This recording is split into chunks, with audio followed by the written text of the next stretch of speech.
Yo, yo, yo, what's good, everybody? We is live, yo. Check it out. We just chilling.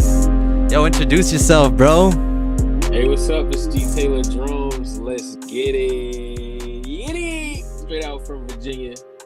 Shout out to Florida. Shout out to Miami. Let's go. Yes, sir. And everybody who's on this channel knows my name is Deadly. And if you didn't know, well, now you know. Look, it's simple. We're going to start off with some tips on FL Studio you need to know. Well, first off, let's get right into it, okay? That was a little beat I made yesterday. All right, now, first off, dude, what I want to tell you, and I'm sure you have one of these, right? Do you have a preset, like, project that you go into when you produce? I'm asking you, do you have, like, a project that you already, like, saved for you to, like, just kind of, like, have things already set for you? I go empty, yo. You go out empty? You go in empty? I go empty. Yeah, when I make beats, I go empty. Oh, nice. All right. So look, I think it's recommended because it just takes a lot of the things we already gonna do. You know what I'm saying? There's things that, like, you're gonna already put in, like EQs. There's things that you're gonna already put in, like a snare on the 2 and the 4. There's things you're gonna already want to put, like a hi-hat pattern that's 2 fill already, you know? So Yeah. I say just go ahead and do the things that you already gonna do so that you can, like, take out from it, you know, so that when you go in, you start a medley, you just have a hi-hat muted and you have your favorite snare muted, and all you gotta do is just unmute your favorite snare and unmute your favorite hi-hat, and all of a sudden you have, like, your to get into that mood, you know what I'm saying? Feel Like, that. Feel that. you're already gonna hit the 2 fill, you know. So I don't know, and then when it comes to mixing and stuff like that, I'm gonna show you right now what we're gonna see when I click this new Deadly template updated. You feel me? I got this template I set up for myself, so that every time I come in, I'm already set in what I already like. All right. These are my vocal presets that showed up, and one day I saved a project that I really like. I made my favorite beat on a project that, like, everything sounded super clean. All I did was just save the project with everything. I just deleted everything else. All right. So if you go to my mixer, we notice that there is already on a brand new track something named something with the EQ. We have 15 blue that's already linked all the way to my vocal chain, which is linked to my rev, which is reverb, to that delay extra, which right now has only chorus. So this is how I route my vocals straight from this straight to my vocal chain, and then this vocal chain is literally just straight compressor and EQ and just kind of like frequency changing, no effects at all. We add this signal, which is first off recording raw. You know, this is recording raw, absolutely nothing.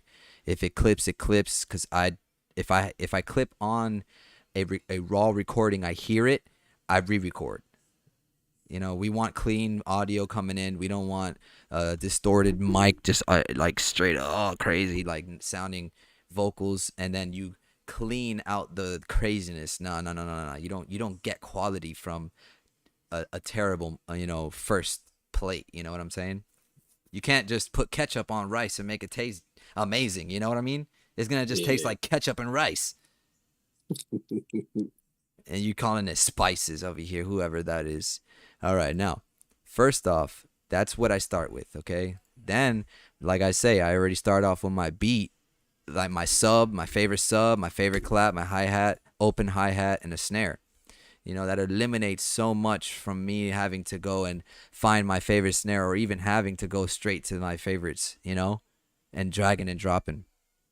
Just avoiding time when it comes into producing is a lot when you could just get into the flow, because music isn't just pushing frequencies, it's actually sound designing and placement. It's sound placement, you know, we're placing sound. So if we're already having a good basis of sounds that we have already selected that we could work from, then we're eliminating a lot of, like, just tedious time. All right. So tips on how to flow and start your project is important. That's number one. And number two, once you solidify a project like this where you can start, what are the first things you start with, bro? Like, do you start with melody or drums? Because your name is G Taylor Drums. I mean, go ahead. Yeah, it is G Taylor drums, but usually I start with the melody. I kind of more cook up like it's almost like how we usually start with loops. So I essentially make my own loop. Okay, so you. Every now and then I start with drum. I mix it up. I mean, I ain't gonna lie. If I hear a solid kick and I'm like, "Ooh, I'm starting with this kick," you know what I mean? Like if I hear like a solid kick where I'm like, "Nah, this has to be the kick that I use for the next beat." I'm starting with kick, then I move into some hi hats and a snare, then I move into some 808s. Okay, Cause right. it like, Would you be down for sharing this template? of course, yeah, man. I don't have a problem with it. Now here's another beauty of this one, man. Shout out to Bradley. His producer name is Brad, Brad Mix. Okay, this has been super time saver, like to the max. I don't have to do anything with mixing anymore. Literally, all I do sometimes is EQ on my mix. Bring in some like a little fine tuning into here. Fine tuning. What I love to use this EQO to fine tune the frequencies and just pinpoint one frequency instead of having a parametric like sort of flow where you're also affecting other frequencies when you just want to have 300 down, you know what I'm saying? Like, or just the 403, you just want to bring it all down, just this. And Yeah. you're I've been pinpoint. using that graphic EQ too. Like Yeah, not the graphic, but the the the other. parametric. Yeah, this is Yeah, fire, bro. This not one's parametric. What's it called? Nah, not the other one. just EQ. Yeah, it's I don't probably. even have it on here. I don't even want it on here. I see Oh, word. all of mine are double because of oh, look, it's right here, bro. No, no, no, that's parametric. Oh, this one. Is that it? Yes, I use that one too. It's pretty cool. It's it's hard. You know what I mean? It's like a harder push on the frequencies. Yeah, It is good, but there's no visuals. That's like kind of also helps to see. But if you already use the visuals over time, you kind of know where the sound is already. You already know where the frequency that sounds like is at. You can kind of already know where that's going to be at in the frequency range. So that's why you can like not you can just yeah, pinpoint it, and kind of yeah. just dig deeper. But again, it's parametric, so you're still affecting frequencies to the side no matter how sharp you use it, you're still affecting other frequencies alongside with it. You know what I'm saying? So if you want to pinpoint, it's a lot harder to pinpoint a frequency like this because you're still dipping from the sides as you see. So when you want just a hard EQ, my advice is to use parametric EQ too. Now that we understand that, so we go ahead and open up Deadly's we open up Deadly's template. We press escape. Remember to always remove all of your. This is another tip in production. Why a lot of people's songs sound like jittery. Have you ever had like a project that sounded jittery? Yeah. Like FL Studio is just doing too much. Mhm. Just hold escape. For example, if you have a lot of these things open and stuff like this, and then you have another plugin open, and then you have your bass open and stuff like that, you could just hold escape and it'll close all of the windows. That allows your video card to have not a lot of processing. So stay away from having a lot of processing visually as well. So even if you have this full of stuff and it's just like 17 tracks long or 25 tracks down, you start to run into like processing visually, a lot of stuff going down and a lot of reverb. Many sounds with reverb will make your song jittery. Many and these tips are super important before you even get to producing because you have to understand the space that you're about to create. Okay, when it comes to pop, when it comes to house and hip hop. Okay, mainly those three genres which we're focusing on today. Yo, Ray Louis was good. Thank you for joining, bro. I appreciate you, What's good, dog. Ray? All right, yo, seriously, dog. It's important for pop, house, and hip hop to understand the space and the separation of each instrument, of each sound. Okay. For example, hip hop is very simple. Your hi hat's a little bit pan to your right or left. Your snare down the middle, kick down the middle, sub down the middle, melodies all the left and right. Thank you, mom. You got your melodies left and right, and you got your lead down the middle too. And your lead can have effects like chorus. You can be panning left or right. It could be panning volume up and down. For house music, it's mainly now here's the understanding the difference of the space, okay, and why if your project is jittery, then you're not giving consciousness to the space that you're created. You're just adding sounds on top of sounds and then hoping that people are gonna like it. You're not really coming in with understanding that simplicity is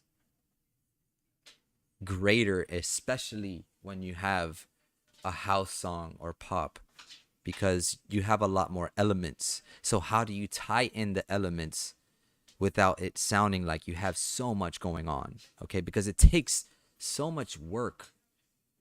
It takes a lot of work to get a house or pop song to sound good. To sound good.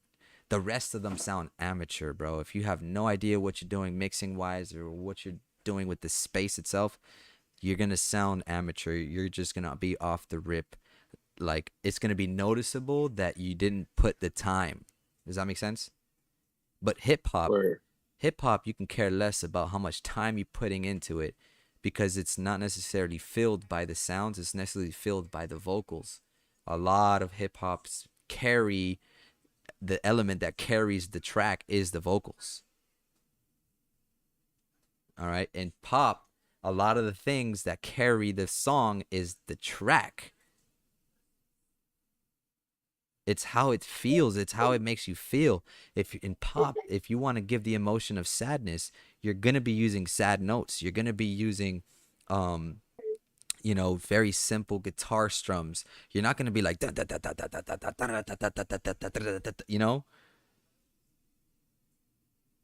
That's Word. So you have to understand the space of where you're going to be creating, all right?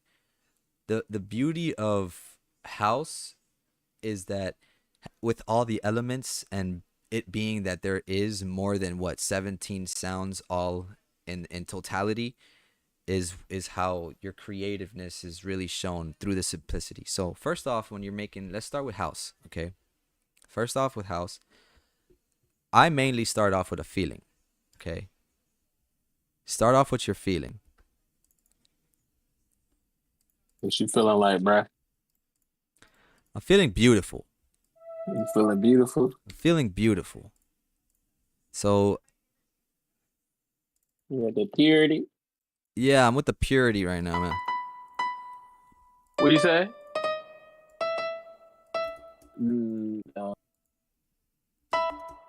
Yeah, it's a Powerade.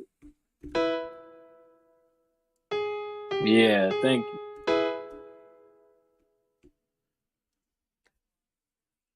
I'm feeling beautiful but minor. So it's gonna be more of something like melancholy versus like, so even though it's melancholic, it's more, it's just in a minor it's in a minor tone, because even though it's beautiful, it's not happy. Do you understand that? Yeah. All right. So first off, that's just the thoughts of what I'm thinking and the feeling that I want, Mainly, I wouldn't go faster than 126 if you're trying to do 126 and 127 are huge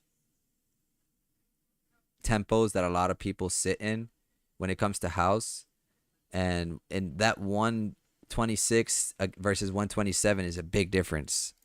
It'll make a big difference from your heart beating like to you know, like you, it's just that one little bit that your heart just brings down, but it's still all right. So this is how we're gonna do it. So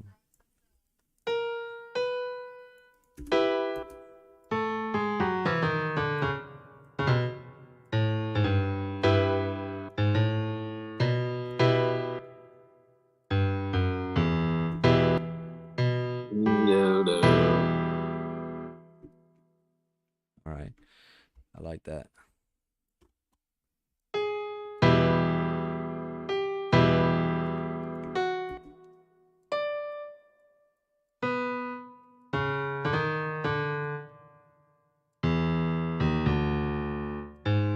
Now, are you picking these chords from just doing this over time?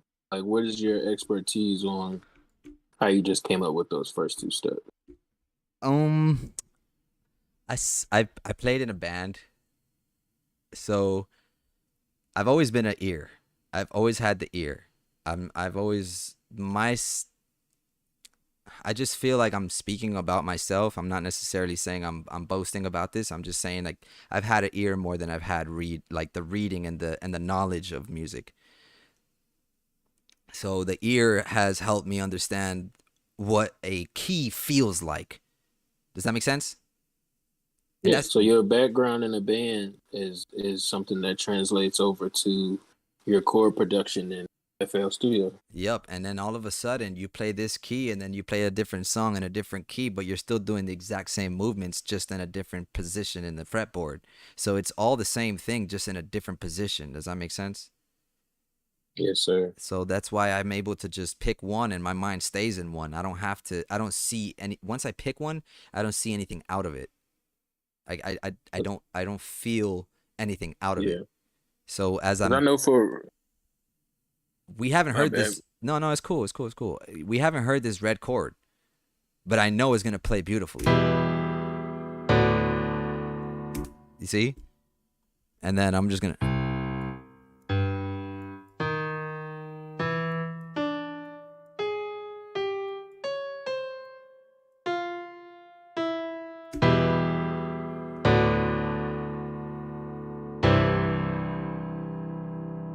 Okay.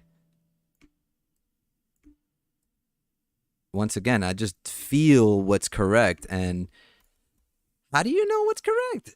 Once again, I've played guitar. I was the lead guitar. I was also the melody guitar. So I had, which is the back guitar, which is understanding the chords, and I played acoustic. So acoustic, I love acoustic because of when you strum everything, you hear a resonance with itself that is unexplicable, bro. Versus playing lead and picking each one note by itself. So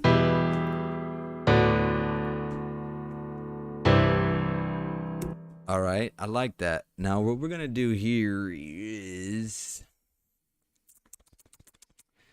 I'm gonna do something on the side. Okay, give me 1 second. Thank you to my brother.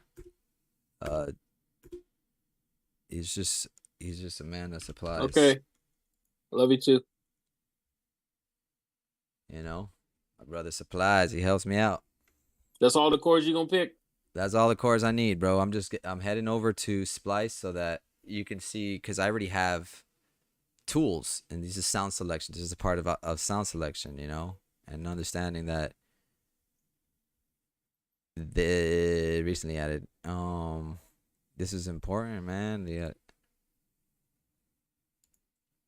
Oh, okay, okay. I gotta unplug and plug over here so I can hear.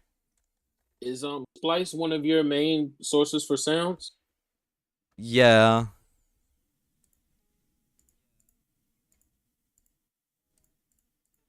Oh, my brother added some more. Oh, thanks, Ryan.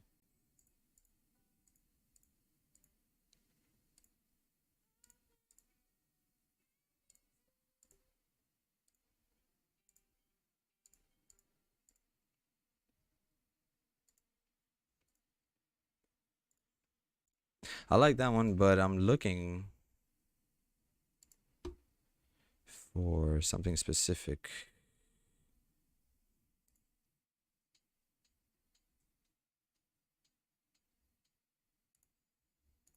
Shh. Ah, man, I don't need to look for nothing else. This is it right here. Okay. You heard that already or no? Just heard that chord right there. Okay. Yeah, that chord is gonna be something beautiful in a little bit. Um, but at the moment, we're spending the time to make sure that we're doing the right thing. And can you believe FL Studio crash? Hallelujah. It's all good. We still here, baby. Ooh, wavy, wavy. By the way, to give a little sauce, y'all, we streaming OBS. Dedlyjayo fixed this together so we could do Discord and OBS. This is new for me. It's fire. Hope y'all learned something. For sure, man. What do you? Bradley, what up? What up to the chat? What up, Ray? What is going on here? All right, so. Ooh, where is you? Where is you?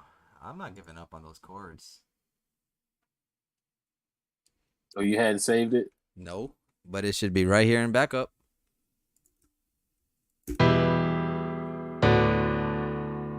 And that's a good tip to never forget, y'all. Every time you do something, Command S. And what I usually do, not even every time, to go from scratch, when I come in, I usually get the core of it. So a core would be like those chords, and I'll save it and name it. Go ahead and save it and name it. What I love it, I love it. FL Studio lately, their updates are just so amazing.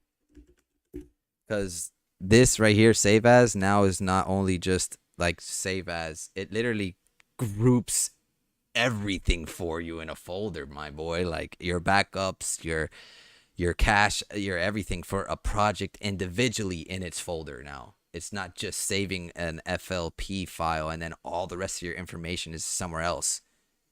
You see, it says create a new project folder, bro. Oh my gosh, I love this. Give me 1 second to do something. Oh man, I appreciate you for being here, man. Take as many seconds as you need.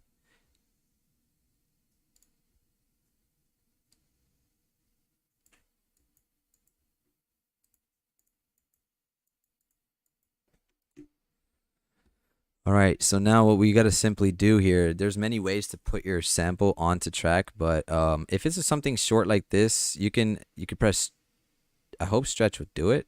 No, okay, so stretch is not doing it. Don't stretch it, all right? What we're going to do is just put the time and it'll snap to the time that it needs.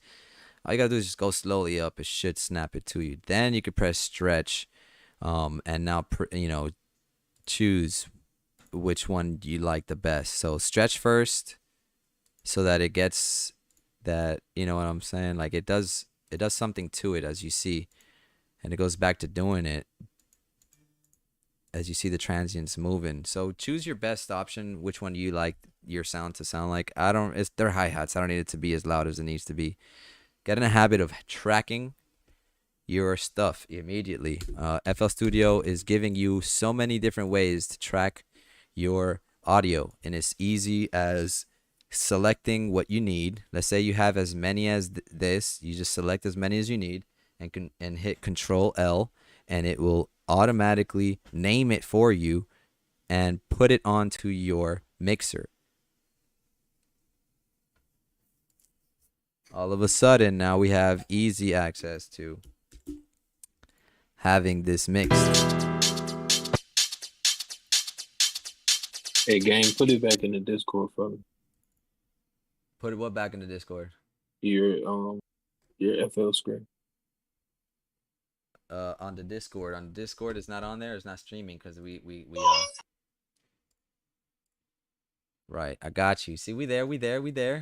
Yeah, okay. Yes, sir. Chilling, bro. You know, I always got to show love, man. I thank you, yo, B. Thank you, man. B. What's up, Brick Boo, Bradley? What Brick Bow, up? Brick Bow, Brick Bow. Brick Bow, Brick Bow. I like it, man. All right, so keeping it simple and like give yourself some abilities to later on like do something with it, bro. Like,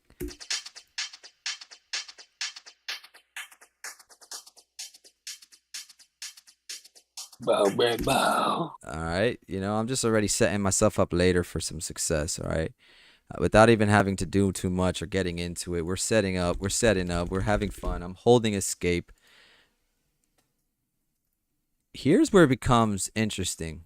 Okay, remember, 17 sounds need to sound like all cohesive, like a cohesive family of sounds. It can't just be one over there, one over here, and one over there, and it fills up space. Okay, Hey, devil's advocate, all right? what's up? How are you choosing 17 before you get started? Just explain. How are 17 you? sounds. I'm saying that there's just seven. There's Is that because about of your template? no. In house music, there's about 17 elements. Versus Oh, hip. okay, that's like a fact. It's like a house fact. Yeah, like versus hip hop, Okay, word. you only have like 6, 7, or 8. Okay, okay. And elements being, one would be a sound, like a melody. 2 would be a lead. 3 would be hi hat. 4 would be perks. Perks is all together. Don't tell me that perks are different sounds. La, la, la, la. No, perks are all together. So that's an element. You see what I'm saying? And if we even want to go even deeper, okay, let's put drums into one element, okay? So drums as an element, which has to do with perks, kicks, snare, hi-hat, and 808s. Well, no, 808s is separate because it would be considered as bass, okay? So we have drums, bass, your pads, and maybe a lead. So you have 4 elements. Think about it. Like 4 people in a band. Versus house, you have the first sounding piano that introduces to a pluck sound with a saw sound for a lead, and then it goes into a grungy sub, which goes into transitions, because hip hop transitions are usually in the drums, versus you have to create a whole separate piece of music for an introduction of a drop. And then you have to introduce your drop, then you have to introduce your chorus, then you have to you get me? There's elements like, you can't just put this together, bro. You know what I'm saying? You can't just put a house beat together by yourself. Now, if you use tools that are out there that allow you to sequence, then it's different. But where I'm teaching you how to go off the rip without having absolutely no sequencer, just sounds, and creating your sound and creating everything. All right. What's up? Yeah, man. Thank you, bro, for tuning in. All right, we're gonna get this now and separate it. Okay, what we're gonna do here is create ourselves a one unique sound with few others, and there's quicker ways to do this. I've seen software do amazing things. Check them out. Great people to have advice from. I already have two purities, right? Once again, if I need to just track it to a separate track, I just hit Control L, and now it's on a whole brand new one, and it's named for me Purity 2. Okay, just letting you know what I'm doing. Now I picked acoustic grand. Now here I want to pick a pluck, and I want to choose. No, I don't want to do that. I want to do bells and percussion marimba. And we're going to copy these and put them here.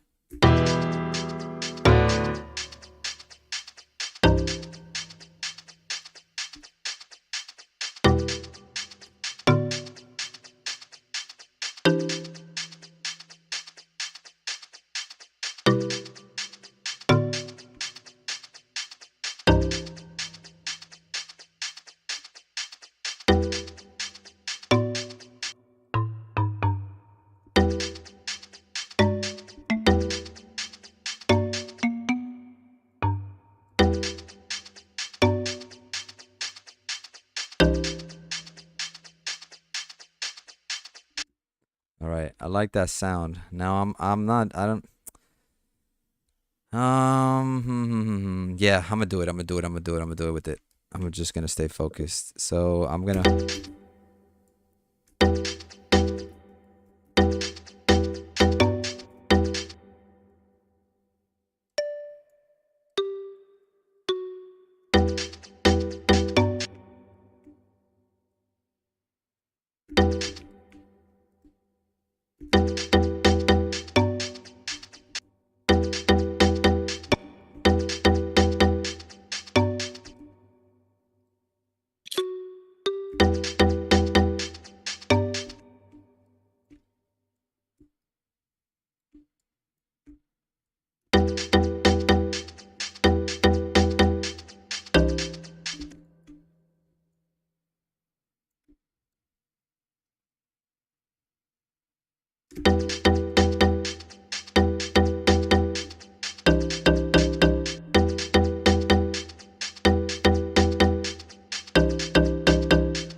All right, so I'm just trying to figure out how I'm gonna.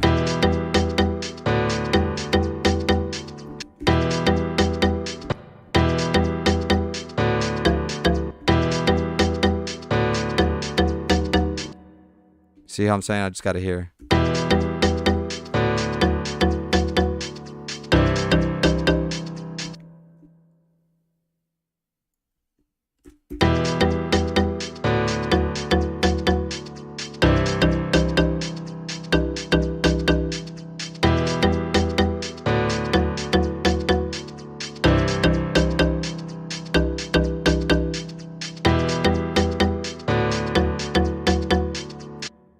Okay, this is one. I'm going to go like this, and number one, I'm gonna delete the second one, and then and number two. Oops. What? I thought I made it unique. Oh, I didn't. My bad. Okay, there we go. Sorry. Hey, you ever notice when you make beats, you be like bobbing your head when you're not even when the beat ain't even on? Like when the beat stops, you Yeah. still be like, Was it's I just doing like that? you were, but I was. You was a little bit like when you stopped, you just kept still bouncing your head, but it's like no beat playing. It's that like that clock. It's got to stay going, man.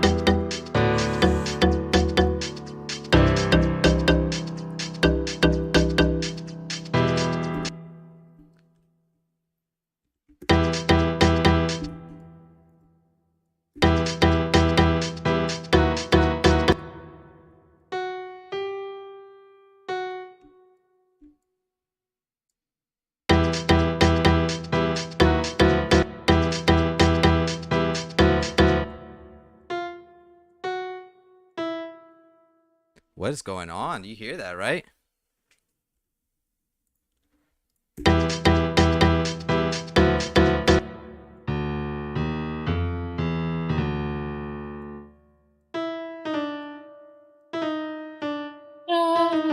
Yeah, there's something weird.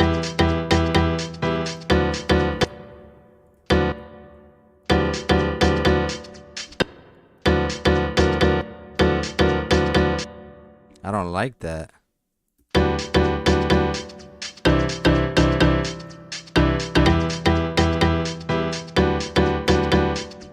That's better. But I'm gonna keep moving forward. I'm not gonna stay stuck on it because later on I can come back to it.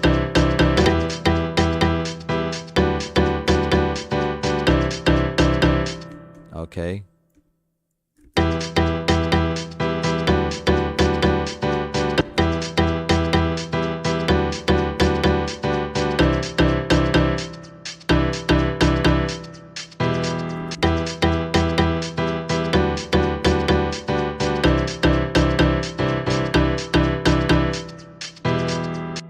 Okay, I gotta change that marimba. It's not working for me.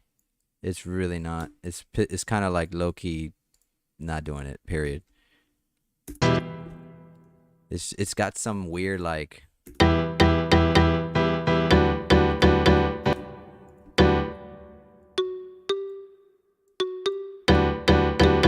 See, it's like.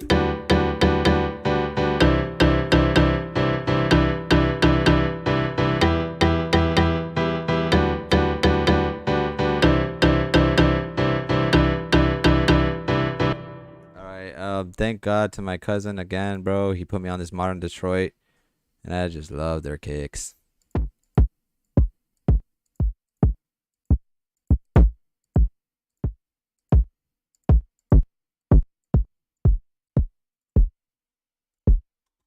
That's the one.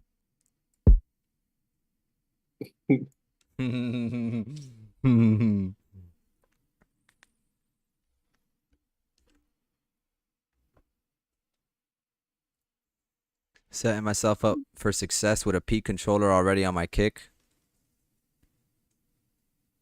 Okay, and also I'm gonna mute this kick, and I'm gonna just put rename as peak control. Then I'm gonna add the same kick so that I can hear it.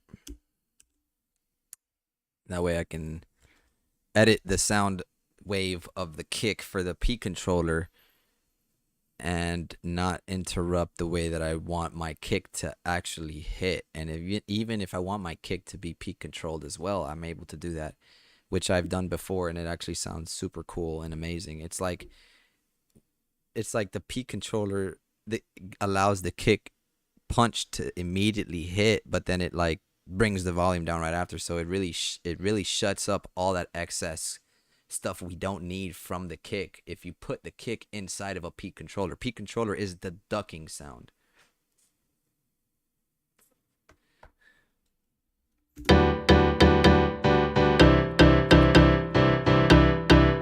So now I'm linking my control. Man, this is stuff that, like, without speaking, it goes a lot quicker. You know what I'm saying? Like, I'd be moving a lot quicker if I didn't have to explain each step. But I'm so happy and I'm able to explain each step and know what to do next. You know, thank God for that. So here we're gonna go, and what I'm doing is, this is the sound of the piano. Oh, here on your phone, man. Thank you for coming back, bro. It felt like you was here the whole time, bro. Appreciate you, bro.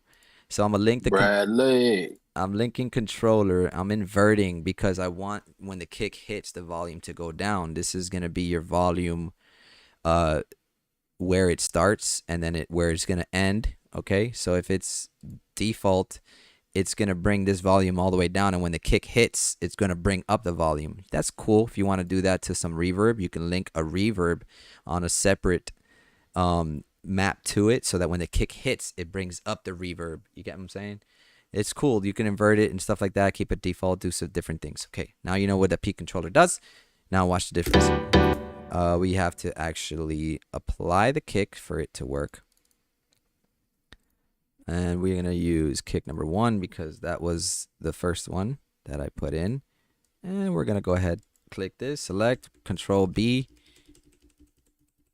Okay, quantize, just making sure I didn't do it wrong.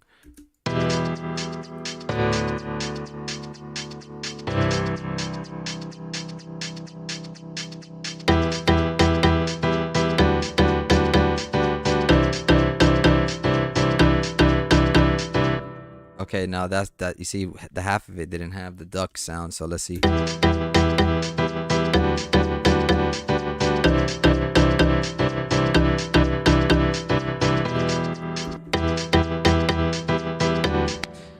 I didn't tell you this at the beginning, but when I first selected the piano, I set it a little bit off to the left, and I set my marimba to the right a little bit in the mix, because I'm paying attention already to where things are going to be placed.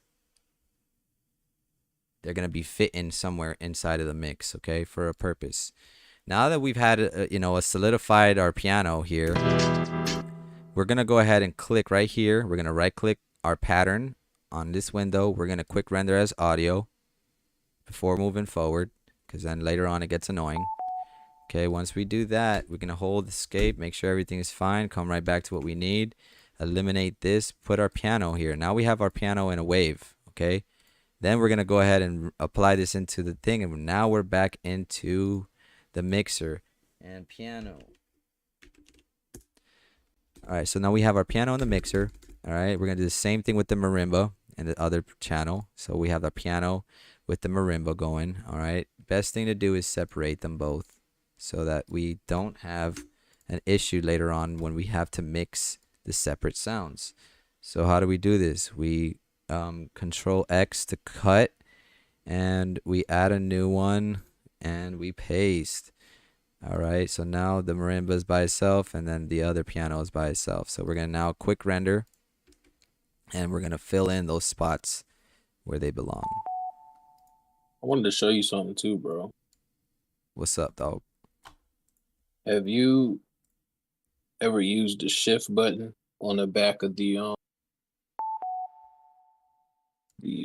like this, like the, I forgot what they call it, the what they call it, Joe, like the wave window.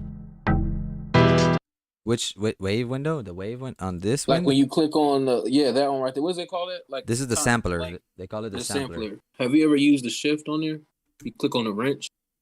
This? Yeah, or it only works with the MIDI. Right. And what do you mean by shift? It lets like the beat breathe. It's kind of like better than swing. Somebody just turned me onto it, and I was blown away Right because it here? really gave my This? shift. Yeah, have you ever used that? Nah.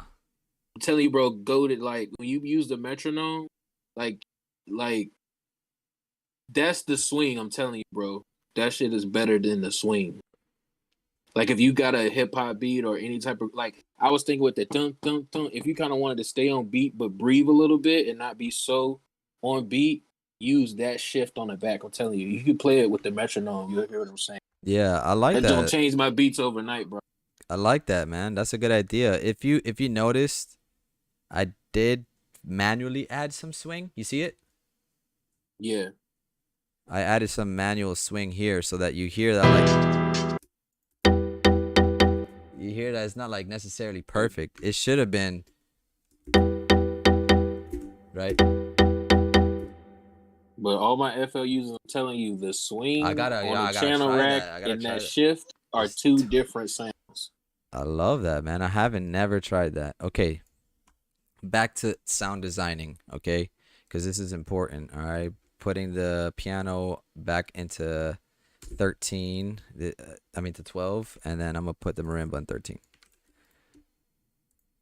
Because this is super important, bro. That makes the biggest difference in your music, bro. When we come to creating the space and letting the space have space. Oof. Thank you for taking those, Brad. You see. Bradley Marimba. D'Souza. Marimba. Okay. So now that we have this, okay, we're going to listen to this piano. We're gonna go left and right, okay? And we're going to make this unique to get it to go left and right. We're not going to go even. 72 and 69 or 68. 66 is fair.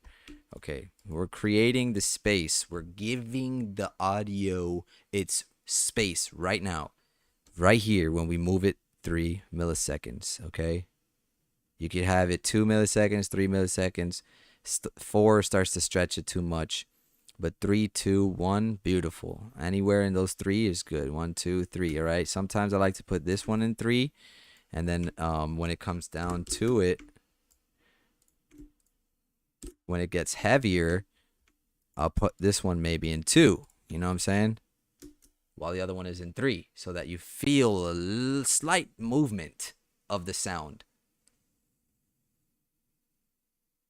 You'll feel a slight movement of the sound. You're not going to necessarily focus on it and be like, yes, I needed it. Oh my God, without it, I just know they shifted the millisecond one right here, you know?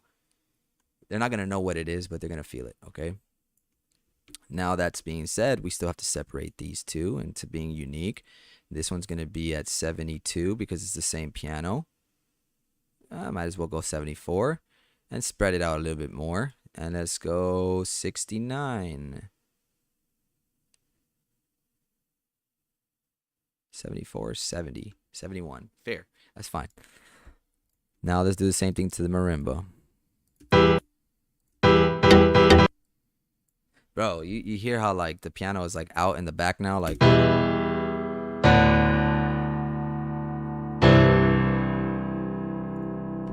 Okay, now let's listen to the difference.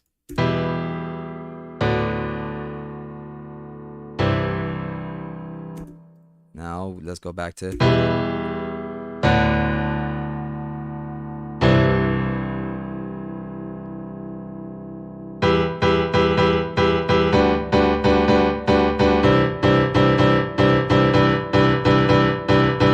Oh my gosh, that sounds so full already.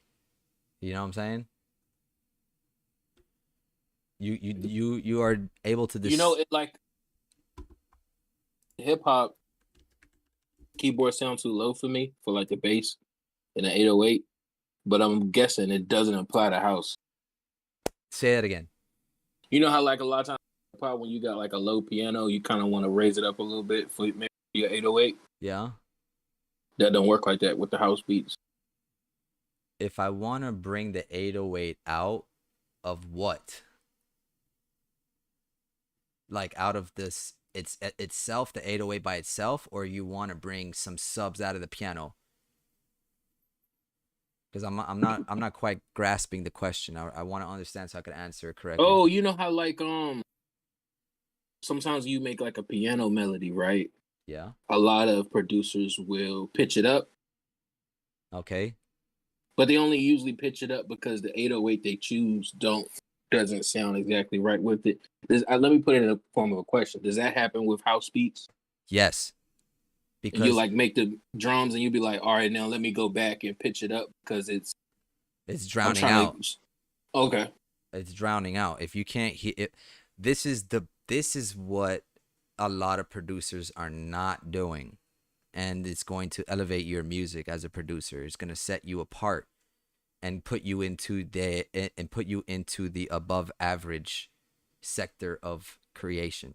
Now, when you put time into each sound selection, you see the thing is why a lot of producers are making it quicker without having to worry about this is because of sound selection. Sound selection, sound selection, sound selection. I can't stress sound selection enough, because all they doing is picking the samples that somebody spent as much time as we are right now and separating the sounds and placing the sounds so that they don't have to. They're not picking anything that does not have its space already set. And if they have a sound that's not has not that doesn't like fill a spot, they're simply just putting sounds together in a simple way and expecting their master to do all the work for them, and not giving a crap if something is drowned out or not, because it sounds fine anyways. The limiters are so good these days that there's no clipping, there's no nothing is clear, but sonically it's not the best equation. It's all an equation. So this is what I'm doing. I am teaching you pop house, and I'm teaching you how to put what those genres are doing into hip hop to bring back quality in hip hop and to bring back the space. The You hear Travis Scott's music, man, and you in his new Utopia, and you hear exactly that. You hear that space being brought out, and you hear the space having space. Space having space. Like you can hear like, all right, now that this is supposed to be there, right? It's not like anything out of place. It's not a sound that is, it is not like all his like everything's coming from one place. It's super important that nothing is coming from the same place. Word. Ex, ex Can I space a little game right quick on that one note? on that one note, bro, and I'm telling you, that's sound selection. So if you're not gonna spend the time in making your sounds positioned correctly and equationally correct, and EQ like equalized correct, then you're not allowing your listener to have a feel good experience when they listen to your beat.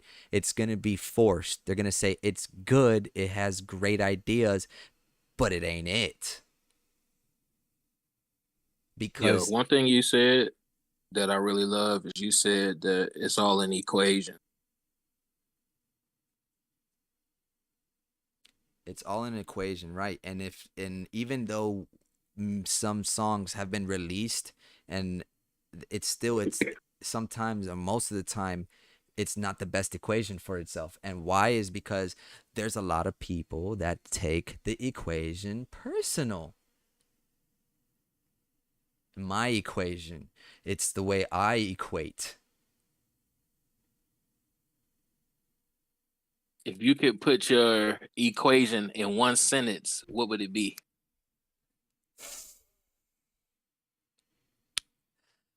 Sound selection, sound selection, sound selection, sound selection. Okay, your equation cell selection. because because I spend a lot of time on making a sound good. Whether the sound sounds crappy, I'm gonna put it in a place where it sounds good. I can put any sound that sounds like shit in a place that sounds good. I can make any beat sound good because I placed everything in its position. And I purposely made the worst beat I could possibly make. Yo. All right, so we titled this video "Secrets You Should Know About FL Studio," right? Let me drop my secret. I believe beats and music and studio work and audio and sounds engineer, I think one of the simplest ways to put it is it's a beautiful balance. Lows, mids, highs. That's pretty much all you can do. Of every DAW, of every system, even if you back at the back of a concert mixing a house mix. Essentially all you could do, create a balance, a beautiful balance. Lows, mids, and highs. I agree, and that's the equation. That's the equation. If I couldn't have said it any better, that's what I would have said. I just went with the first thing that came to mind, which was sound selection. But dude, if I took my time to actually answer that, that's it. That's exactly it, bro. It was exactly everything I explained in one word. Hey, we're balancing our frequencies. All right, just like people measure twice, cut once. Just like people measure twice but cut once, Deadly spends double the amount of time on sound selection and produces once. Amen.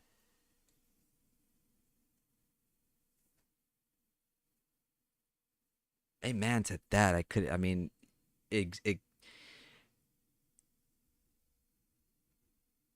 rest is simple. Like now let's get into it deeper. I'm gonna solidify everything we need in these 8 bars. As we continue, okay? Continue to chat with them. Continue. I'm going to work a little bit just to get back away from the talking only.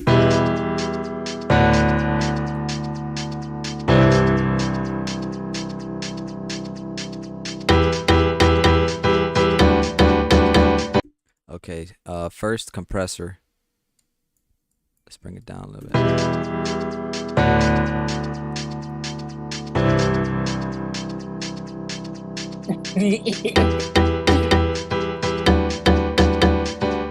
I just had a deeply spiritual moment. Huh? I just had a deeply spiritual moment. You gotta blow my mind. You gotta share, bro. Talk to me. What is it? It was like, it was simple, but it's almost like, sometimes something simple convict you though. Okay. So as I'm sharing, I'm about to write it. Music, beautiful. You don't have to hold the mic close to you because it cuts out when you do that. So word. Perfect when you talk like that. Good. I hear you clear sound and day when you do that. When you let it go, I can hear you perfect. Hearing you through the Afro. But I was about to write in the chat. Music is a beautiful mix and balance of lows, mids, and highs. But it just made me think of some things going on last month. And it's really a good thing to remember, like, because if you're on a low right now, one of your encouragements can be it's full of lows, mids, and highs. You feel me? Really. Like, we forget that shit. Music explains it to us. And it's really all you can do with these tracks. Wow. So I was like, dang, I got convicted. Like, get out your feelings. Bro, I felt that. When you put it like that, yeah, I felt that. Yeah, back to the beat, though. Drop the beat. Oh, okay, okay. I know why he's doing that. Remember, hold escape, processing. I already have so much going on in my computer. Nah,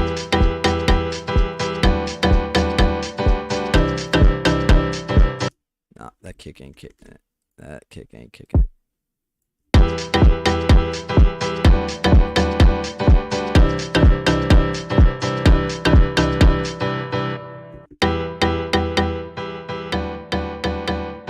And now I'm gonna just spread out these sounds a little bit.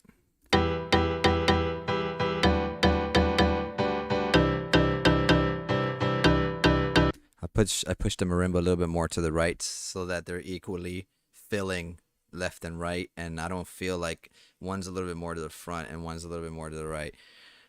Just creating the equality of what is coming in on each side, but there is two different sounds coming in on each side, so that's another balance. You know what I'm saying? Another balance of in life as well, that when you have two things going on, you can't necessarily have one only up front. If you only have one up front, then you're focusing too much on one. Music is a beautiful mix and balance of lows and highs. You know what I'm saying? So you put your. I see your camera went out. Everything okay? Yeah, I'm coming right my son crying. All right, no worries. I'm just making sure everything's good. Just making sure. Yeah, he's still here.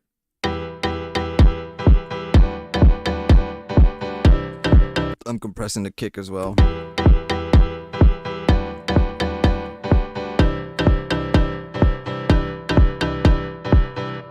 All right, as you see, I've already eliminated with just compression. I'm just eliminating the top portions and getting the best of the sound.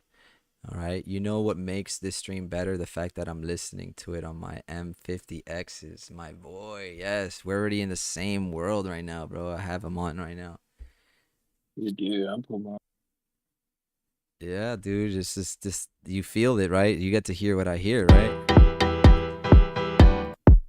So let's hear the difference between compressed and uncompressed kick.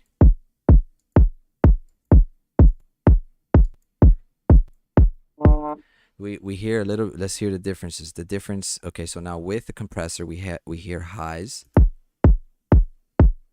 We hear of a more of a click to it, and we hear less of a womp. Now without the compressor, we're gonna hear that womp a little bit more and less of the high click. And when that translates over a sub and that translates over a piano, it's gonna completely eliminate the possibility. That wobble and that kick at the beginning without it being compressed, the way that I hear it, is going to eliminate sounds to vibrate the cone of the speaker at the same time as that wobble. And I still want sounds to come through a speaker.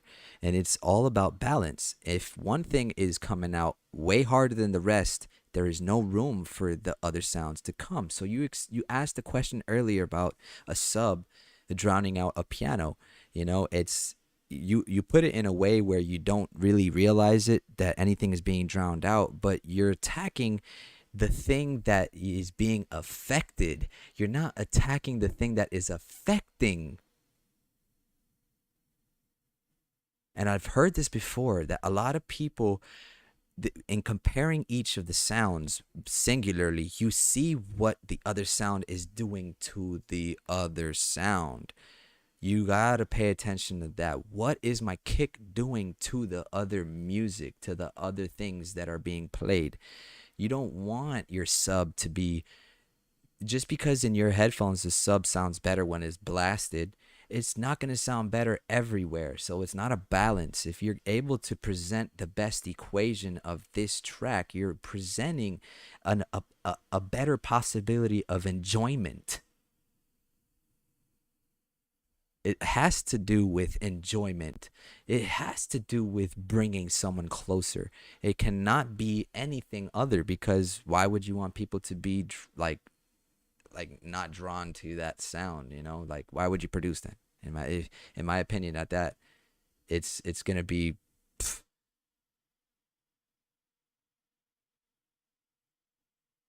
This is a two dude for real. This is, bro. Really appreciate every single person who has stopped in, even if it's for a split second. Y'all mean the world for me. Thank you for commenting and just being live. You know, we're up, we're ready to go.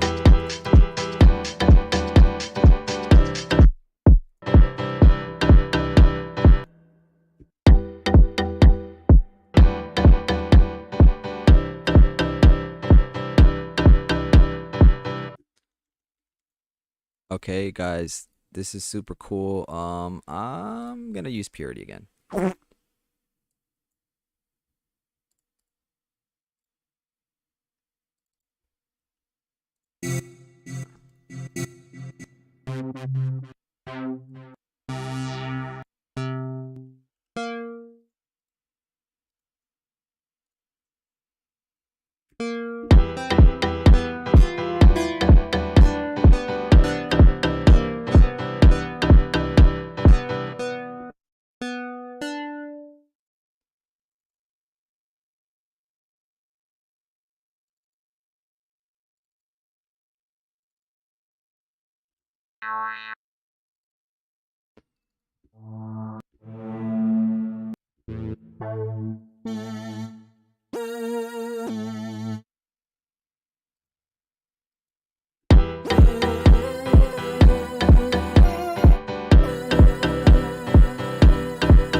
Whoa, what's happening?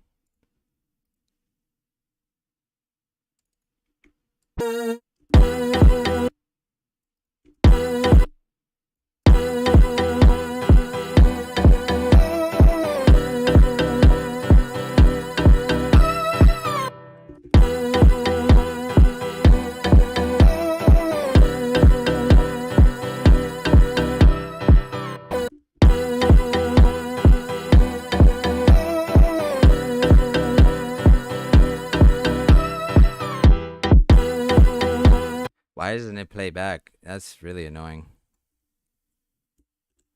Okay, I know what to do. Obvious. Where this is the main reason, well, another reason why I like to do this, man. Freaking middies.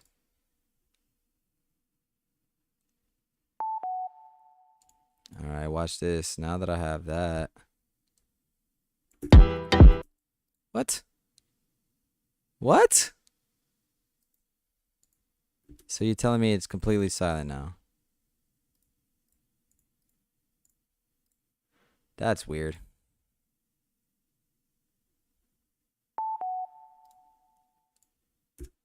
That sound is tripping.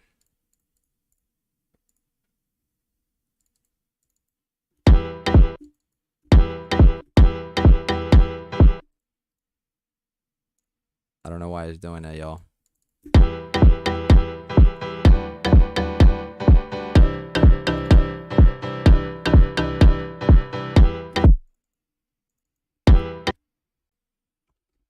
It could be that it's muted, duh.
bass. And for those of you who don't have flex, I'm gonna give you free game. Citrus, deep, deep, deep, deep, deep, deep, deep, deep, deep, deep, deep.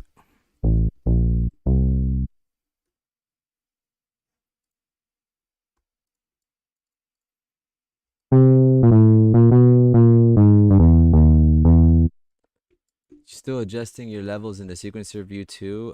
Did you mention that? For sure. I had it on 6-month free trial. Oh, nice, man. Okay, so you still adjusting your levels in the sequencer view? Yes. Here on this on the left, is that what you're asking? Here, my volumes are all the same. I have been introduced. Oh well, look, you see my hi-hat is kind of down now.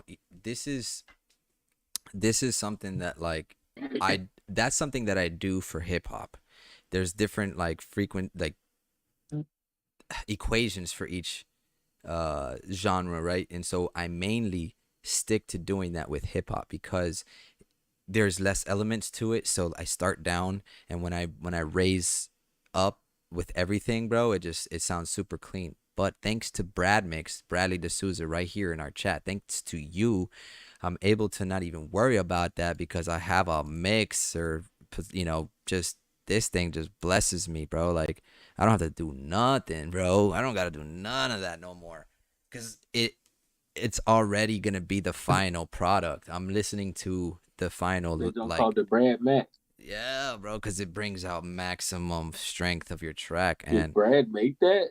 literally, look at this, bro. Look at the surface, bro. Hold on, Did this man. say Look by at this. Brad? Look at Oh, this. so he set it up. Yes, look at all this work that is going on behind the scenes for my freaking mix. Brad Man. did that? Yes, bro. Yo, Brad, you doing too much, bro. No, he really did that, bro. Cause honestly, No, now, I love that because I see a lot of videos, little tips and tricks, and they always tell people go in there and make a plugin, but it don't be having nothing to tell you. bro. Hey, I ain't gonna lie. That sample. What is that called again? The patcher, bro. That patcher it is. He said I watched him. Brad, you made that plugin, bro. He's like I watched me a tutorial, bro. Patcher is goated. I wish I knew how to do more Hey, yo, with it. send me, DM me that tutorial so I can put it in my story. Oh, yo, you didn't even hear that.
Good eye. That's what I was gonna do next. Now here's what I gotta do with the kick. Okay.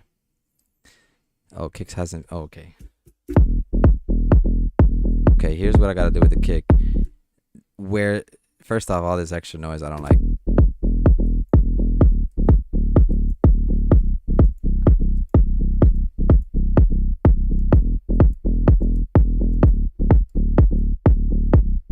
All right, so right here on negative 63 hertz. Well, 63 hertz, not negative, sorry. 63 hertz is where the kick frequency starts here. And then my sub, naturally, 80, my sub has a dip, and it starts in 63. It starts to dip, kind of like the parametric EQ right here. See how I have that dip right there? And then I cut out all these frequencies that the kick is hitting. That's where my kick is sitting, right in this pocket. That's why my sub is not going to drown out my kick. Next.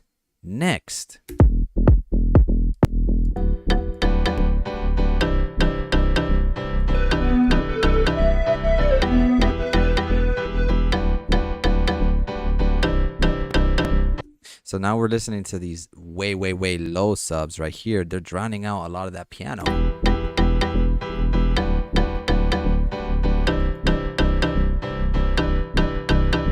And we're gonna add a little bit of mid here to the sub, so it has a little bit.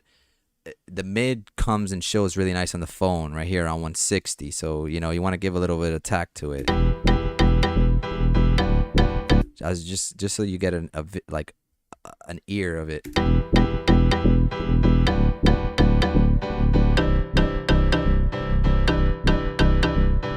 And once again, I'm drowning out. Now I'm taking away everything that we're not going to hear the sub for. I don't need any of these things here. Not even the slightest. I don't need it. Fire, by the way.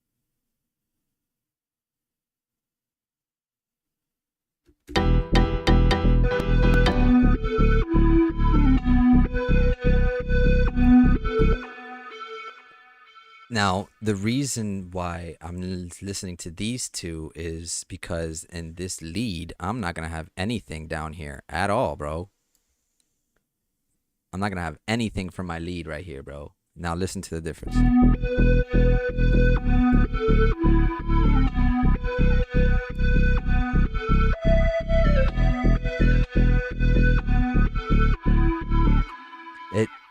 The sound is still there.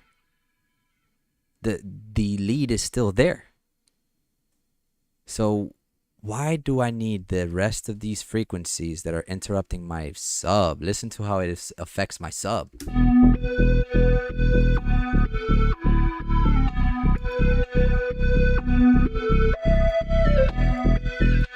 And let's if we dive deeper in that concept and take away even more, just for the concepts that we hear what I'm really talking about, you're going to hear how the sub kind of like shines now.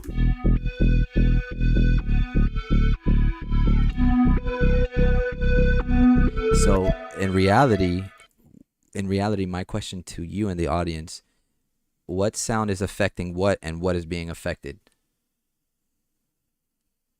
So first off, answer the question, what sound is affecting the other sound first?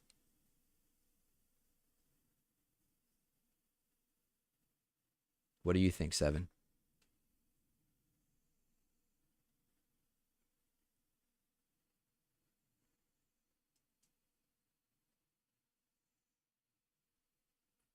I didn't hear you. What did you say?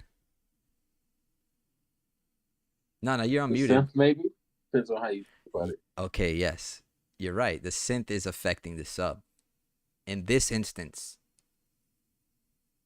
first the lead is affecting the sub because the sub is being drowned out.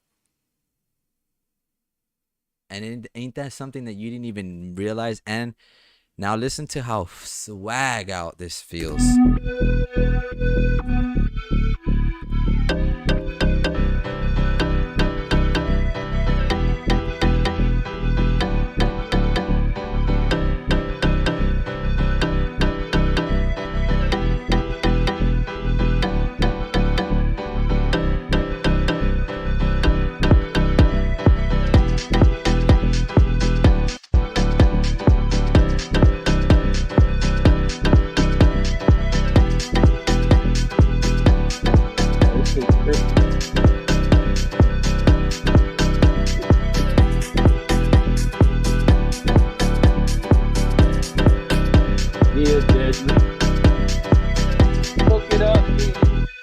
I hadn't even added anything yet. Wait, bro. We haven't even added it. You see what I mean by elements? Look how much we have already. We in the pocket, though. But we're in the pocket, right? I'm not. I already got my lead, and now this lead. We in the beat the heart of them. Now this lead that I laid down is not even close, bro. Why are you so goaded? It's not that I'm goaded, man. I'm just, this is worship, bro. I'm worshiping, man. This is all right back to God, bro. Seriously, man. This ain't nothing about me. I really am doing this so that we can all grow together as producers, and we can I can share this information to those who need it. And I'm not here to do this for myself, bro. So and then all man, oof, it's taken too much time to do this, you know.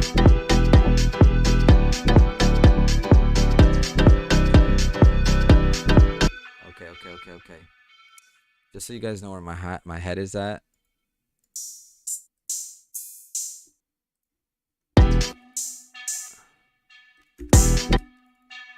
I just kind of know. I don't know what yet, but I don't know what this is gonna do, but.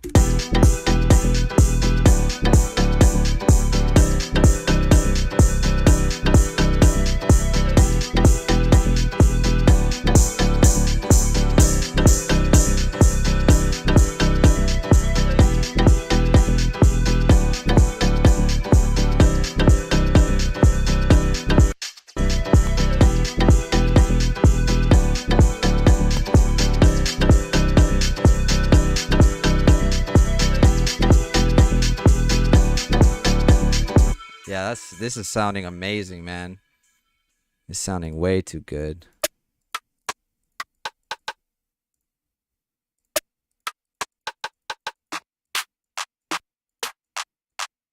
Okay.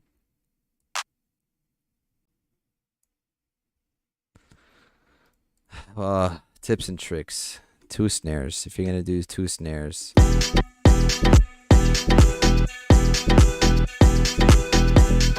If you're gonna do 2 snares or claps, put one a little bit before the other. Not that far.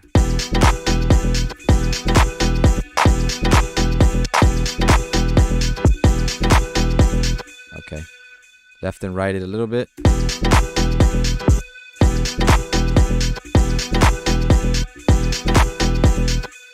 Where it still feels like it's in the front. You want your clap to still feel like it's in the front. So I'm probably going to do 3 now. This is going to be straight in the front. And forget one of these claps. I don't like the bottom one. I like the one that's a little bit before. And instead of separating it to the left, what I'm going to do is go into here, the sampler, go to the tools, right here, then click the pre-computed effects and do stereo delay a little bit. Nice. That's the one I want. That's that sound I want right there. So I got the up front, and then I got this in the side. You hear it on the left and right, like that clap is on the left and right, and then the rim is in this front. All right, and then same thing. If I want these two to be put into the mixer without having to go to the mixer and or like scrolling, you just hit select what you want. And even if you want to select this one, control and select, shift and select and control L. Hey, Ash Gelato Harvest Festival, baby, let's get it, man. You already know, bro. Is that your Temu mic? Yeah, bro.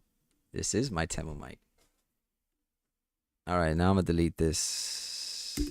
And now I'm going to go ahead and just repeat. Rinse and repeat.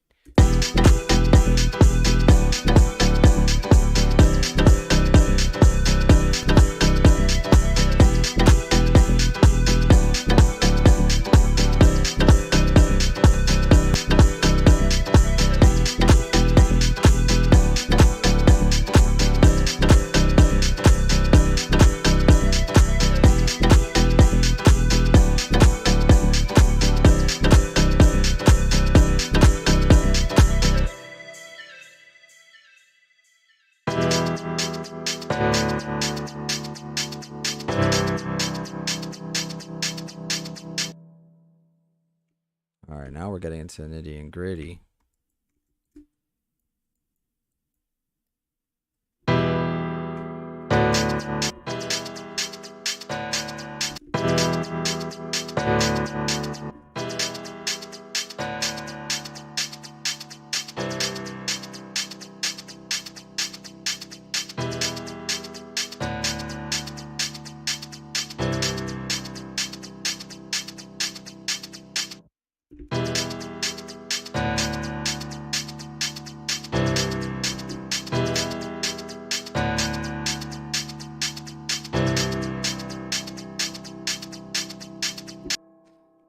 All right, yo. Look what I'm about to do. Oh, well, I gotta. Okay, because they're. So I'm gonna make this unique. Reverse it.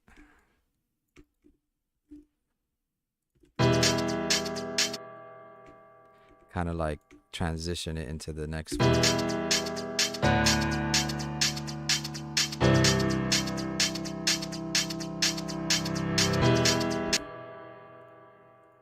Separate.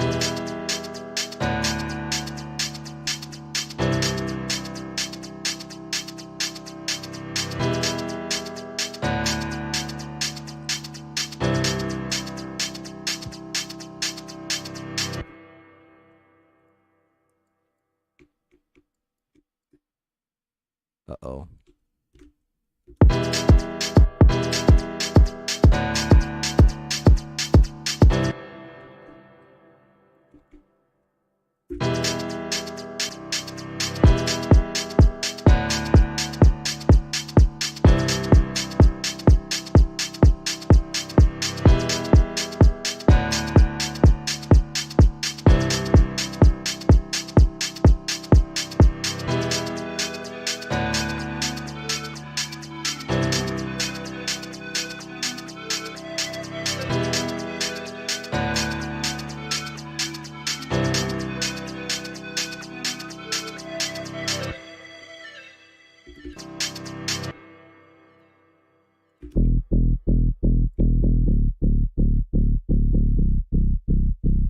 Yeah, what's good, DJ?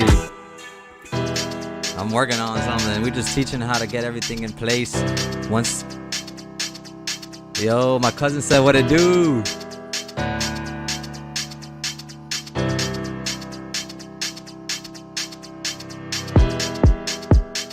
DJ, what up? Let me get some fire. Chat. You with us? Let me get some fire in the chat.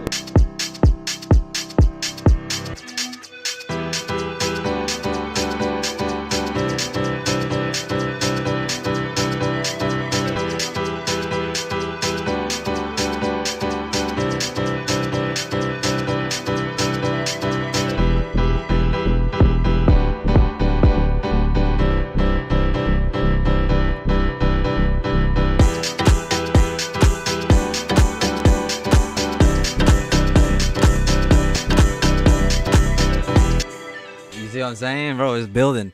So now this lead, what I'm gonna do, since I've introduced it with this soft lead, I'm gonna eventually bring up the with a different lead, the same melody, the same exact lead, but just a different sound, you know. Every time I think of you, my mind goes wild, crazy, and every time I think of us, my mind starts spinning. So how can I ever replace your love? So how can I ever replace your love? And I can't get you out. I can't get you out. I can't get you out. I can't get you out. I can't get you out. I can't get you out. I can't get you out. I can't get you out.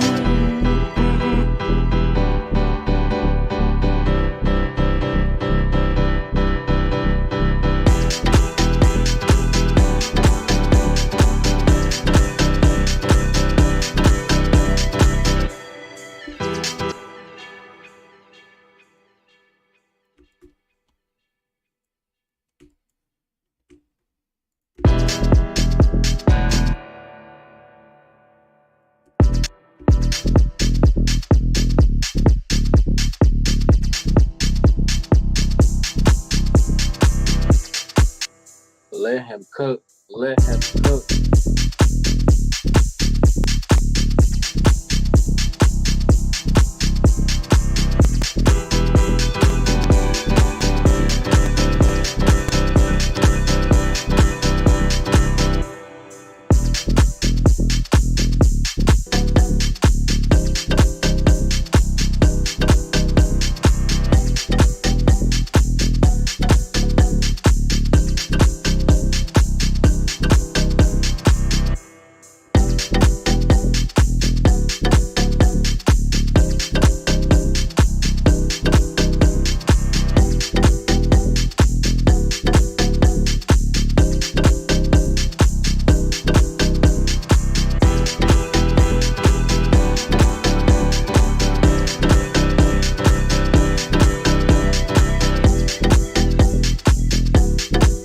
Yo, you see how this is lightweight.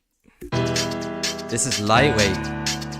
And now we can really go like this. Watch this. Y'all ain't ready for it.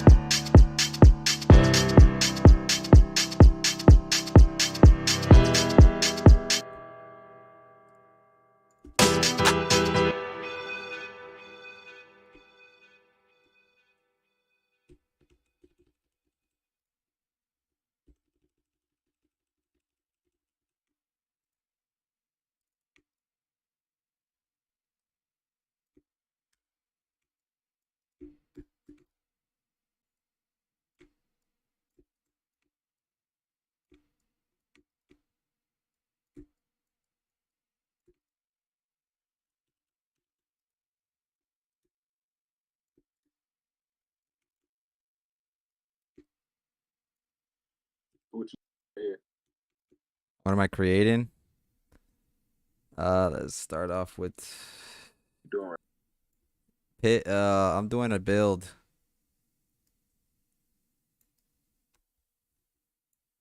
This is snares.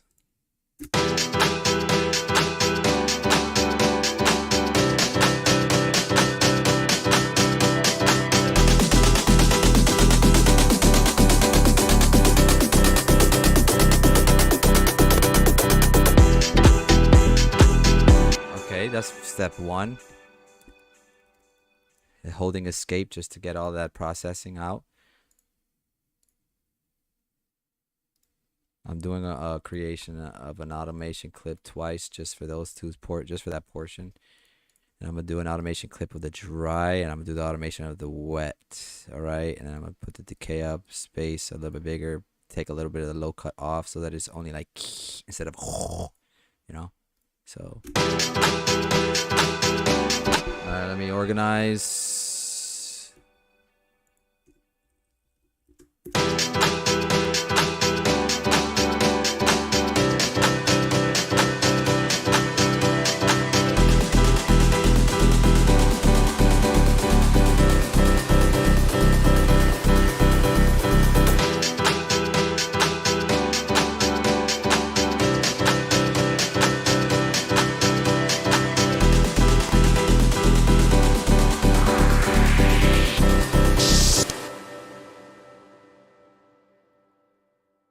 Compressing.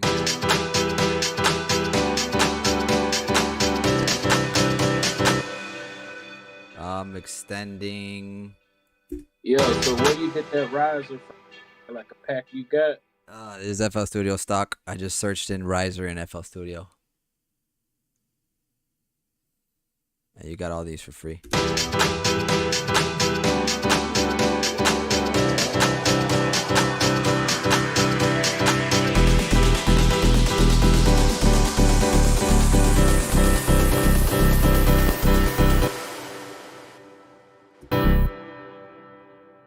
Okay.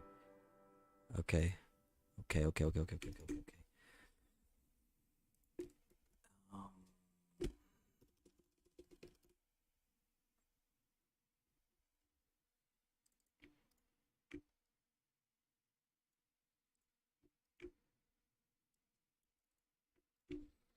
Oh, I can't do this. Well, it didn't sound bad, but these are all different sounding snares.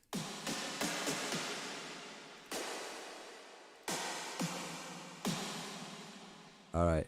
Now here is where I should go here and then put this back to here. So I'm gonna copy this value, paste it here. Bring this back. Bring that.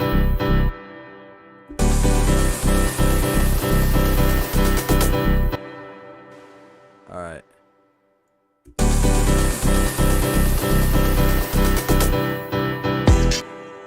So what I'm doing is just giving space for the space.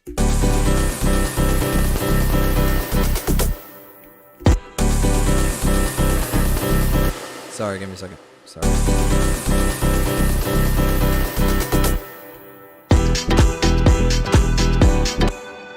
Okay, and then this sub is really good for builds. So copy.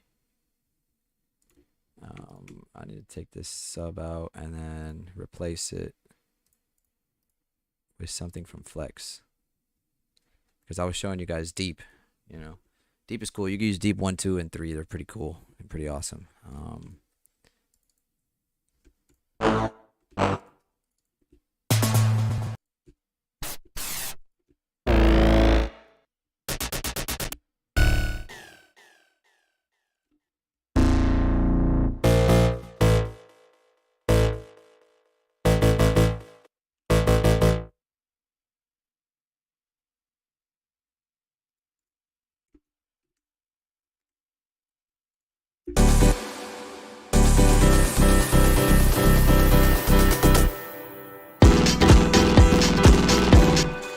my god, it's on a whole other processor, bro.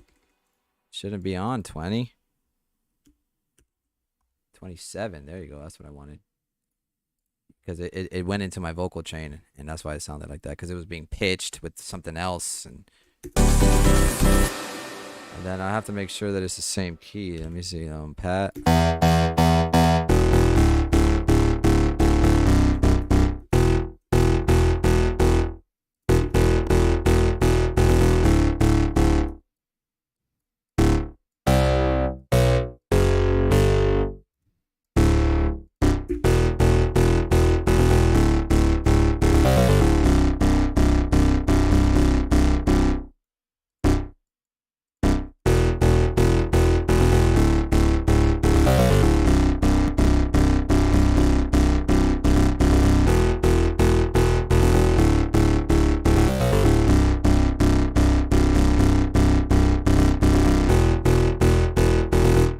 Okay.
Or we're getting that jittery.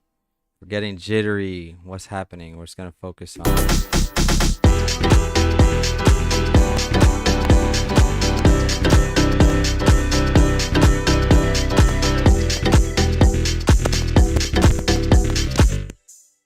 Take off reverb.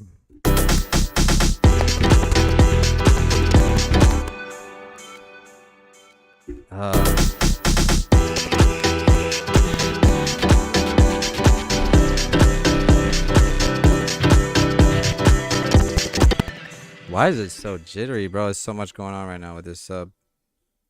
It's too much going on. You see all that that elongation there? Let me figure that out real quick. See what I mean? Something's being pressed or something.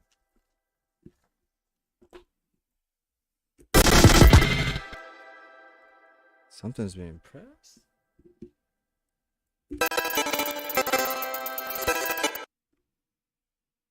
Usually that means like my 0 is being pressed. What? I told you. My 0 is being pressed. See, if you hold 0, it does that.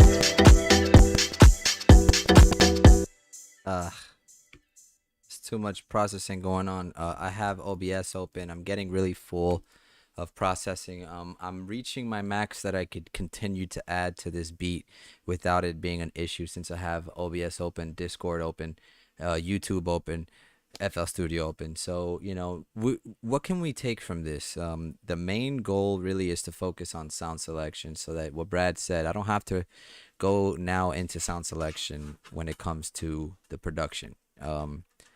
When it comes to the storytelling, okay, it's easy to see what you want to take away from, because all I got to do is keep picking apart, and take away and add that what I took away somewhere else. And this is what I mean by elements in pop and house have these things where you have to put effort into the sound before you continue. If you put effort into your guitar sound and make it like swing like that, clean, like clean, like ram, and you just hear that guitar, you're gonna be less inclined to be uh, like to try to find what the player is trying to portray and what feeling the player is trying to portray if your quality is already there. So being a producer doesn't only entail putting sounds together and putting splice together, splices of sounds into a project, and just saying that's it. Create yourself a place where you can enjoy the making of a place. You're creating a place for somebody to sit in, and to sit back in, and to run in, and to work in, and to talk and inspire others through. Imagine this plays in the background and you're having a heartfelt conversation with somebody, bro. That's just gonna amplify the feeling of what is being said. It's gonna amplify whatever's being focused on, and that's what we want to do. We don't want to take away from the focus of the place. We want to fill the room with whatever speaker we're placing these sounds through.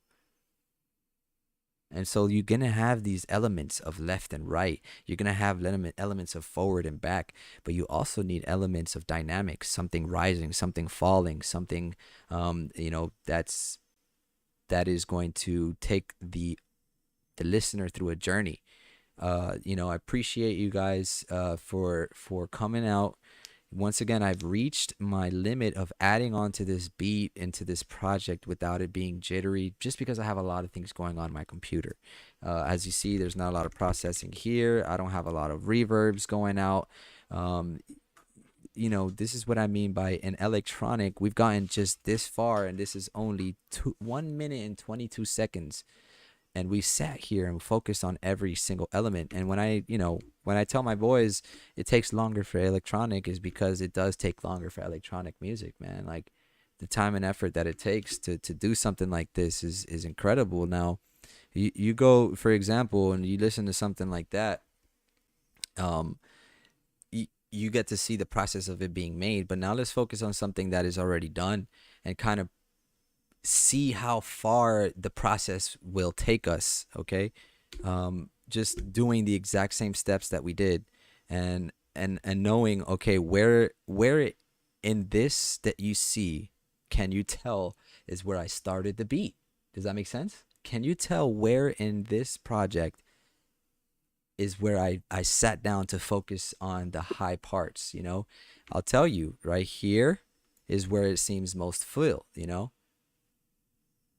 It seems like everything is really kind of there already, but then you listen to it and it really and truly, it's right here. Okay, so because we're missing some elements here, you see that everything is stacked up red. You see that red, red, red, red. So that's kind of like where I focused and started the beat from. And I started to take away, make an intro, take away, make a riser, take away from a few of these things and mix and match to get into this, then mix and match again and to get it back into this. So you see a pattern of how things should kind of already go and where you're gonna want to take the listener. I'm gonna let this play. I know what it sounds like. I'll be right back. I just gotta use the bathroom.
Good idea, beat submissions.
Okay, so now that you guys understand something like that or what the progress can create, let's take this and dive a little bit deeper while you go ahead and send me some beats. I put the email inside the chat. I'll listen. I got a few more minutes. I don't mind. We did want to go and stream into Seven Hills today, which I apologize, Seven. We didn't get the time to do that. Next time, I promise you, I'm joining yours because obviously we see what happens when we join mine. But look, let's break this down just a little bit before we go into some other beats. G Taylor, you can send me some beats too if you would like to play something before we head out. That'd be great. My email is right there. It's just it'd be great to have it at the top, even if you have sent it to me before. This is very key when you listen to a kick and a sub. Okay, pay attention to this. This is super important, and this is what I'm talking about: sound placement and sound selection, and knowing where each sound is supposed to go. And something like this, and a soundtrack like this, I've spent years and years on just learning kicks of this type of music on pop and house. Okay, house music specifically with techno and trance, they have this same element where the kick is not just a kick, and it needs a driving force. Now there's a lot of music of house that doesn't have this element or this tip, because it's just preference. You don't have to do this, and your music is not going to sound better or worse if you have a good solid mix. I've made so many beats of house that did not have this element into it, but I do notice that when I do this to my house tracks, it really brings the kick into a where it needs to be, and where the place like for an aggressive kick is for. So when you drop and you have a drop, you this is, I think this is key. If you have a drop in a song, I think this is, I think, mandatory in my head. I don't think if you have a drop, you can have a kick that signs it's that is co-signed by a sub, and it gives the kick it's it's it's almost like what differentiates a house beat from another house beat, the kick. Just like in hip hop, the 808 is what differentiates each track. If you were to listen to each track without anything, we listen to the 808s and how the 808s bring the placement for the track. It's kind of like that. So if we listen and break this down, we have just a kick, right? And that's just a kick. Now, kick added with the 808 sub.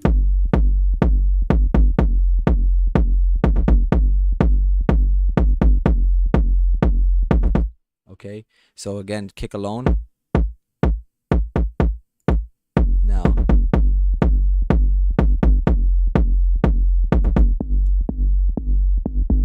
all right, thank you, Brad. I'm gonna listen to it right after these tips, okay?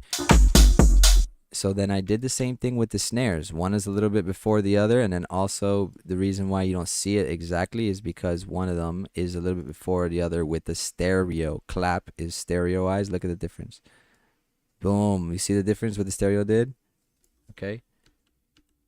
All right, so I have it in my specific spot on purpose. You know, it sounds really good right there.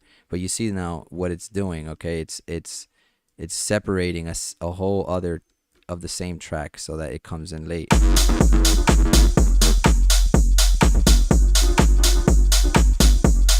And it spreads that clap, and then I have that rim going straight forward. Last but not least,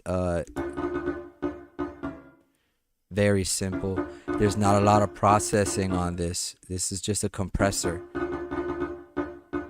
This compressed, and it's been split left and right. If you go in here, we go to pan, it's been split left and right in here. So the top is at the bottom, and the bottom is at the top of the mix, left and right. Okay. So these are just quick, simple tips that even though I didn't do it with the wave length, I did it with the MIDI. Okay, so even if you don't do what I did with the wavelengths in the other track, which is, you know, print these into a audio clip and then have it as a separation in here, I just simply did that separation inside the pattern. Just kind of things, that tips and tricks that I also do that allows you to get the same kind of sound, but obviously when you work with the wave, you get a better quality. Period. That's period. But once again, you don't have to not necessarily do too much for everything if it's already sitting in its place. Once you start doing too much, you really start to bring the track out of its place and out of its element. Now focus to this kick, sub, and bass. There's 3 different elements going on in the bass area, okay? So we have the kick with the sub, like I explained, which is, and now we have a whole element that goes on top of it.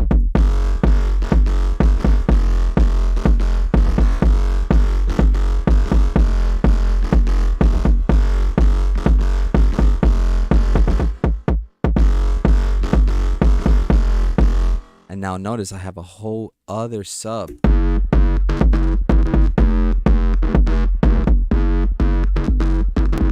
But these need to be together. These cannot interfere each other, okay? These, oh, thank you guys for sending it. I appreciate it, all right? I'm going to get to both of you. Brad first, then DJ. Bro, I appreciate you guys 100%, all right? We'll get right to it. Right after this last tip, okay, which is the sub and 808s not interfering. And now you have a kick, sub and 808 not interfering with each other. They're all clean. They're all coming through. If we were to listen to just these two.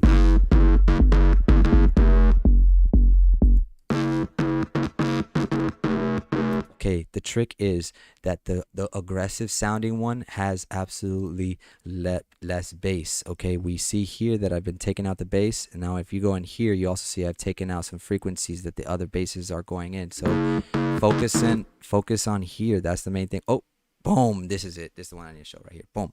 I took away a lot of the sub from this aggressive bass to leave space for this. So now when that drops alone, and then I added this element as well.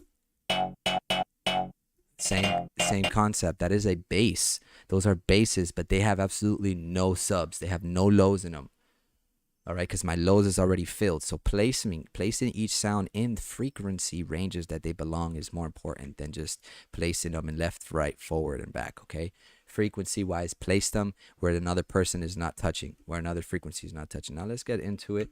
Thank you guys so much. I'm exiting out of FL Studio. I'm going into my email, and we're gonna get to it, man. We're gonna like attack the same way that we just did my beats. We're just gonna go ahead, listen to it completely, break down what they did, see what I can tell off of what was done, and move forward. Okay, so everybody should see what I'm sharing. Yes, okay, good. I'm in my email. We have Bradley, okay. Dropbox folder, I like it. There's no what? Get your space. Get more space. Screw you.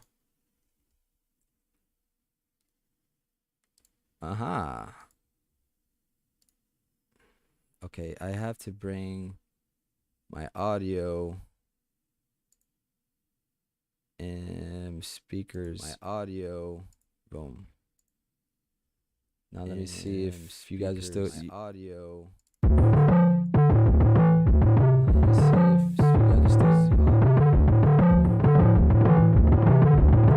Oh man, why is it doing that? Oh man, why is it doing that? Okay, monitor's off. Oh man, why is it doing that? Okay, monitor's off. Oh man, why is it doing that? It's my YouTube. I'm listening to my YouTube. Okay, here we go.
This is like some Kanye.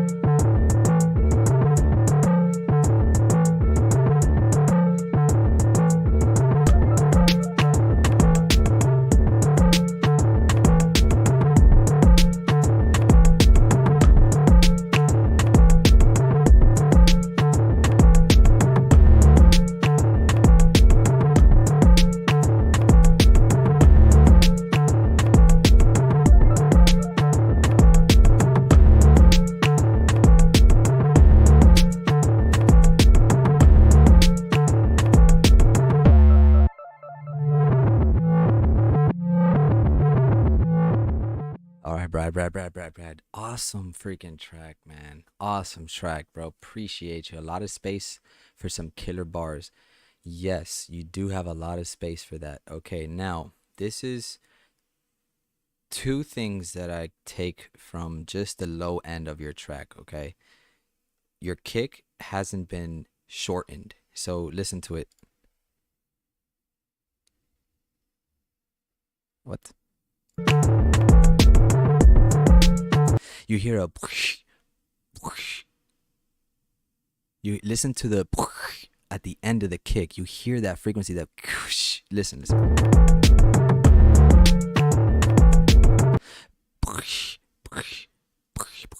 You hear it in the front end. You hear that kick. Listen to it. It's long. The kick is long. So if you can when your kick is about this long, if you can change the envelope, okay? When you change the envelope, you go ahead and go like this, okay? Once you then change the envelope, I would listen to it again. All right, so that's one thing. And if you're still getting those frequency after changing the envelope, go into an equalizer and take off the highs of the kick. Okay, so it eliminates all that. All you get is the. Okay, you want that kick to be solid. You don't want the kick to have all that extra noise. The reason why that kick has extra noise is because when they processed the kick, they exported the kick by itself, and the program itself has noise. Okay, so that's what you're eliminating, the noise from the programming, and that's what they're going to tell you to do anyways. 101, shorten your kicks, shorten shorten your samples down. Okay, if it's a clap and you have a space this big of the clap, that's the processing of the clip. That's processing sound that is not being necessarily heard, but it's transmuted into quality being taken away from your track. Okay, so take away that extra space of your kick. Okay, let's listen to it again. And it has a frequency in the kick that takes away from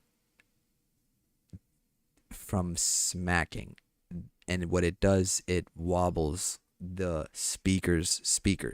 You don't want your speakers to have to go like this for you to get a solid punch from a kick. A solid punch comes when your speakers vibrate really fast, and it gives time for the rest of the track. Okay, so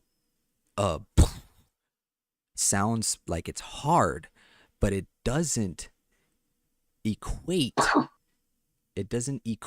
to exactly what you want from it. You want that, okay? Just the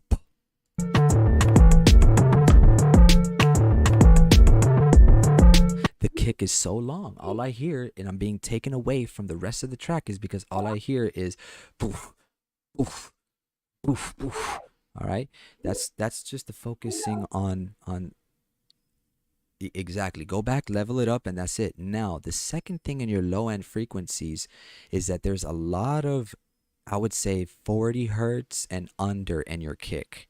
You would take some of that out of your 40 so that you can have that from your and then the range where your kick is hitting, which is around 65 to about 100. You want to have your 808, that depleting. You want to take away from that part so that your kick punches through frequency wise above those other frequencies you brought down that are still audible. good question. I like the beat, bro. Keep cooking. How did you make your melody? Was it through this a MIDI channel? Was it through the clicking of your mouse? You know, how did you get that? Dun-dun-dun-dun, dun-dun-dun? Like, how'd you get that? Is that a sample?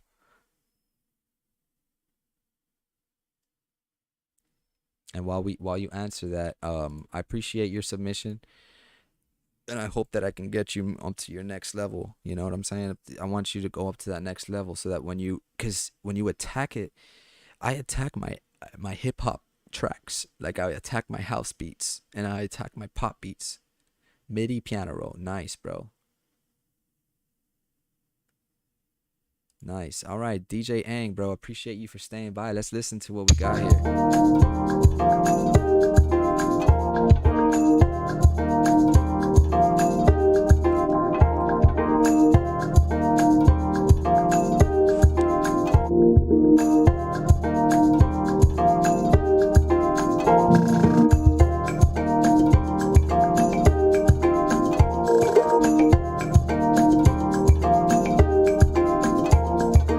What up, DJ Hands?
Okay, is that all? No. Guard. Oh, you got a few beats on here. Okay, let's write it. Shout out to Raj. Shout out DJ Hands. Let's get it.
Okay, okay, okay, okay, okay, okay, okay, okay, okay, okay, okay, okay. Yo, DJ Ange.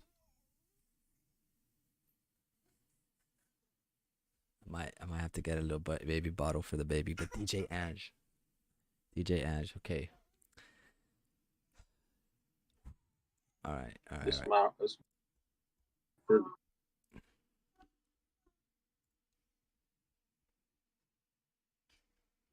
Did you hear me? No, what? DJ Philly, Oh yeah, yeah, DJ yeah. Philly. Okay, DJ Ange, this is for The you. fam.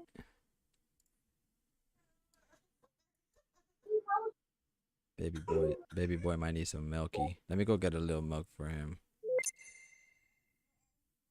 Shouldn't take me more than 2 minutes. Baby, you need a milk? Huh?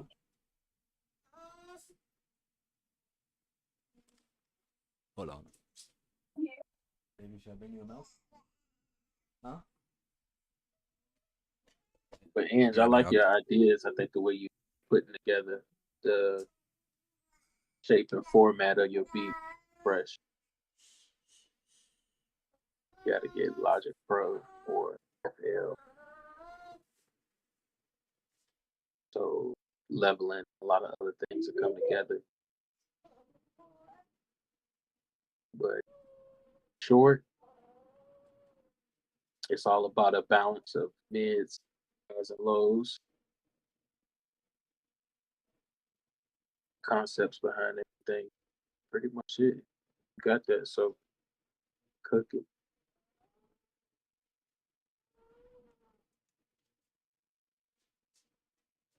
Just keep cooking. Yeah, he's getting official dog.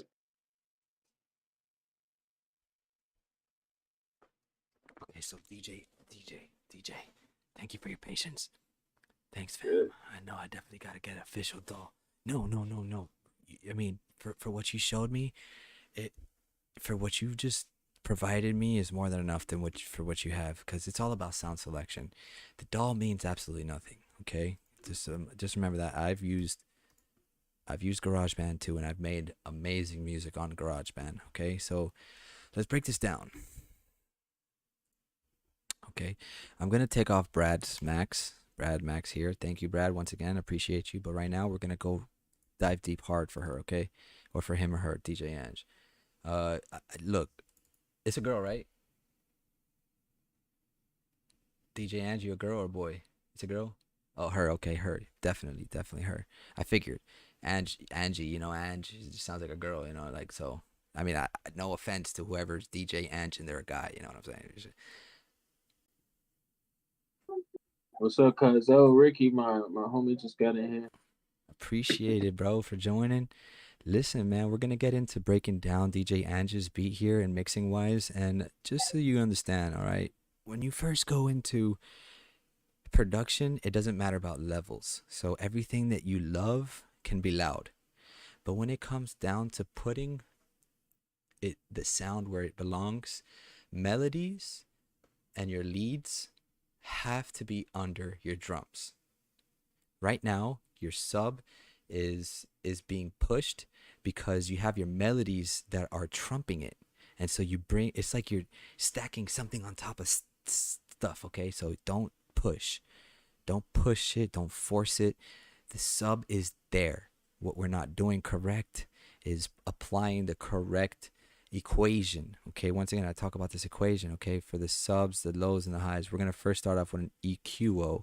Then we're going to get into a parametric EQ2. Then we're going to go into Maximus. You don't have Maximus, but I want to show you what you can do before. Okay, this is what I'm doing after, but I'm going to show you what you can do before and focusing on these things. Okay, so let's go to the heaviest part. Okay, and then listen to this. I mean, let's look at it first off, okay? Love you, Brad. Thank you so much. I know it's late, man. Just know that you're loved, you're appreciated, and man, thank you once again for coming through, bro. All right, have a blessed night. I'll talk to you soon, bro. Hit me up whenever, bro. Now, here is your drums. and your drums need to be on top of your melody. Okay, these are just off of transients. I can tell.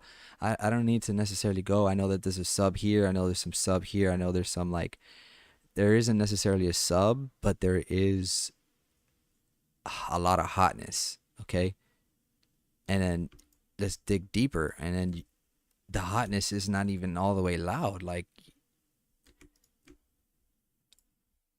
just for an example, okay, I'm gonna go to my home, and let's go to that electronic beat that I did. Okay, and when we add it, it might have froze on me. Oh, okay. So we look at the difference. My kick is all the way loud. You know what I'm saying? Wait, this is the same track. I'm like, wait a minute. It didn't load into it. That's what happened. All right, boom. You see how everything is kind of like leveled out, where the kick is almost just a little bit louder versus a very lot louder. So, and look at this. The kick is this much louder and it's not even punching versus, okay.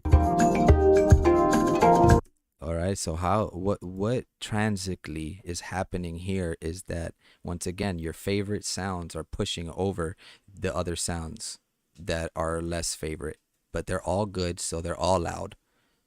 Does that make sense? You know, so before you even get into making and finishing your beat, I mean, making it can first be like this, okay?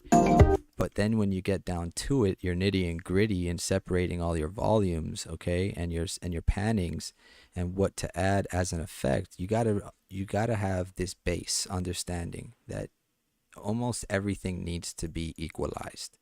Almost everything. So you have this frequency here that's loud. Oof, and then you have a fill that is just, it's just pushing on top of the other stuff that's already loud, you know?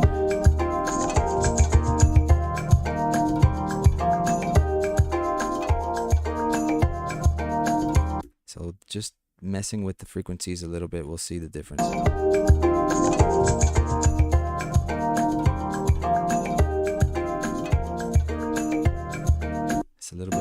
It's a little bit more equal, you know? Everything's a little bit like less trying to fight for the show. Like, no one's fighting for the show. No one should be fighting for the show. No one in the band is fighting to keep the attention, because everybody has the attention already. Everything you put in this beat is there on purpose, but you don't even notice it's there until everything else is removed. I never heard that until that was removed. I didn't even know you had a timbal in there and a freaking clave until nothing else was playing. So how do we eliminate that? Once again, our drums. Okay, this needs to be this needs to be like this. Okay, and this needs to be like this. Okay, so that your transients now push a little bit different. You already tell that it's push. It feels nice. All right, now what happens if I were to just put this on top of here and try to find the correct time? All right, the easiest way to do that, let's unbreak this, put it back to normal. I could break it again, and then we can either fit the tempo or detect tempo. It's usually, the sample is between 175 and 150. That's usually the range that songs are in. And there's a few songs on here. I'm not sure if they're all different, but it says 105, so let's try it. Okay. Nice. We're on. Not necessarily. Nope. Which is not a big deal. I just wanted it to be easier for me to just like cut and paste. All right, so it starts here.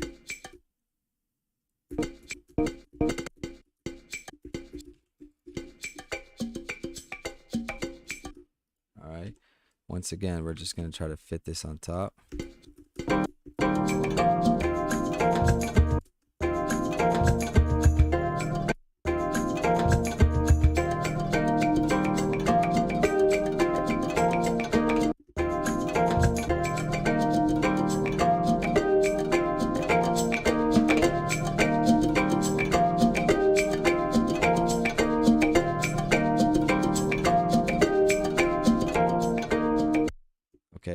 So you start to feel, you already get that feeling of the percussion, no matter what was playing. See, it's hidden. It should be like this. Like it should be in front, Now that's one step to understand.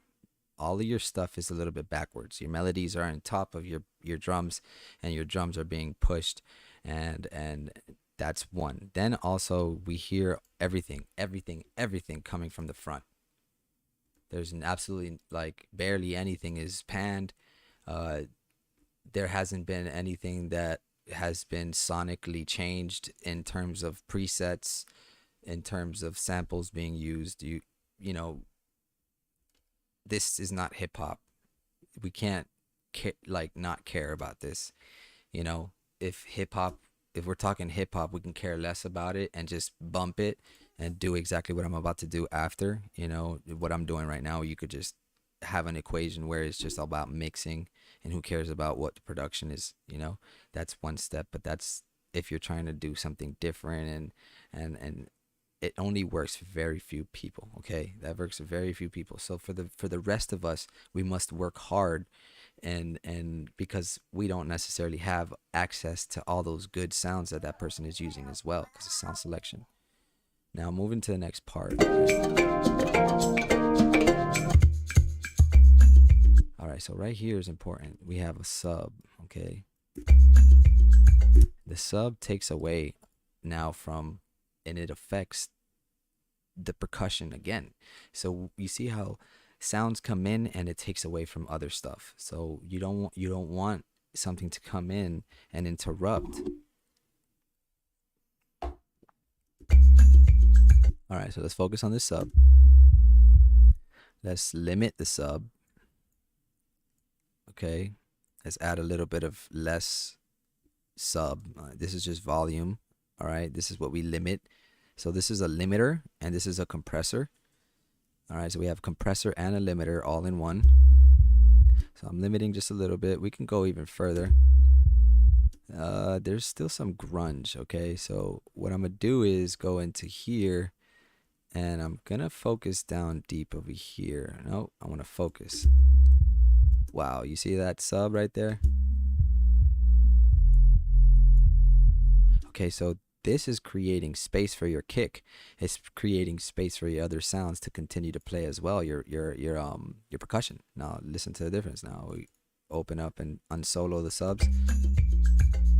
Just with the subs being compressed and limited, or just limited, really right now we've only limited them and we EQ'd them. Okay, we have some EQing here and we have some EQing here, and now I'm doing this on your master track. If you can do this individually to your subs, get that idea that I'm just doing it to the master, but you would be doing it individually to each sound, and it gives you a bigger, more possibility to get a better sound out of every sound, not just doing it on the master. So as we take away from this, the sub is still audible, but because we dropped so much, we're able to push so much. Okay, it's already sounding nice and even, right? It sounds so much better right now. Same thing, let's limit, compress. Okay, now let's spread apart.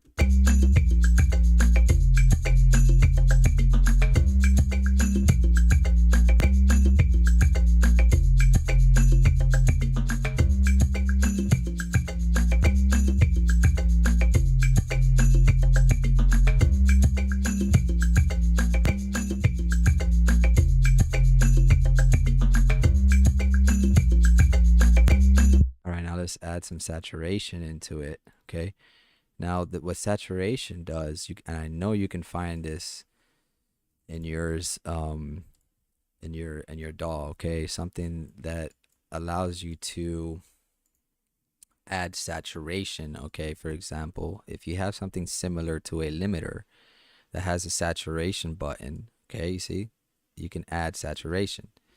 Now what this does is compresses your audio in an equation itself. That's all it is. It has its own algorithm of compression.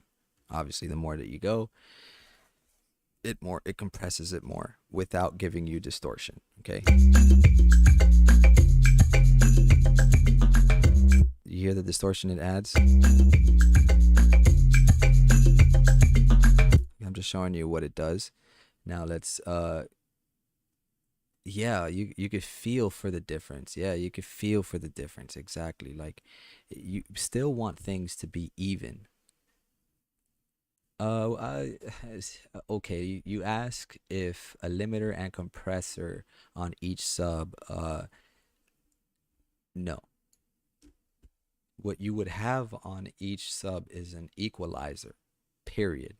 I have an equalizer on all my subs because not every sub, when it's being programmed to be used, is being played with the sounds I'm going to be using it with and what it's going to align frequency wise, because if you look at the image of it, you want things to be going in between it. You don't want things to be aligned with it. That is phasing. Okay, that is what is called as phasing. When you have sounds that are going on the same frequency, think about the sub speaker. If the sub speaker is being used for a frequency, it has no room to play the other sound because it's a cone. It is showing and reflecting all of the different vibrations. Okay, so if we're reflecting all of your vibrations that we have together, things are being pushed, and we have um we have a compressor on the sub because it's the mix, the master. Okay, so on your mix and master, I do advise to have a limiter and compressor every time, and also, if needed, an equalizer. Okay, the reason why another equalizer on your mix and master is because once you've equalized the sounds individually, the track itself has frequencies that it has created with resonance of each other, with sounds that are harmonizing with each other. And this is the thing, the beauty of music, how things are created without even putting them there. So I've created sounds that sounded like it has done other things every time I listen to it. Every time I listen to the track again, it feels like the sub or the lead is doing something new, is refreshing my mind in what it's doing. It's the same track though. Yeah. So that being said, what you would definitely have if you were to write it down on a piece of paper, what you would have on your subs is a compressor, okay, and an EQ. That's it. You don't need to limit too much. Bringing limiters to everything starts to diminish the quality. It starts to diminish power. It starts to diminish. All right. So we don't want to limit before we equalize, because when we equalize, we're taking out, we're before we even add. Nothing I have done first was adding. You go here, everything is taking away. You go here, everything is taking away. The only thing that's added was the power of the whole track. This is gain. This is the whole track's gain. This has nothing to do with like these, because this has this, right? So we can add power. How I added power is bringing gain through the equalizer, or you could bring gain through a soft clipper, which is saturating the track. Okay, we saturate it and we bring up the post. Okay, that's just what the threshold is doing, and is doing the same thing. I added it here already. Okay, so I'm gonna take it off of this because I added it already in my main mix, because I usually already put it in my main mix, not in my individual mix. That was just habit. Okay, I would have had this on my main mix. Understood? Yes, cool. Okay, now next thing is, now that we play this, let's listen to the difference. We're taking off all the effects now.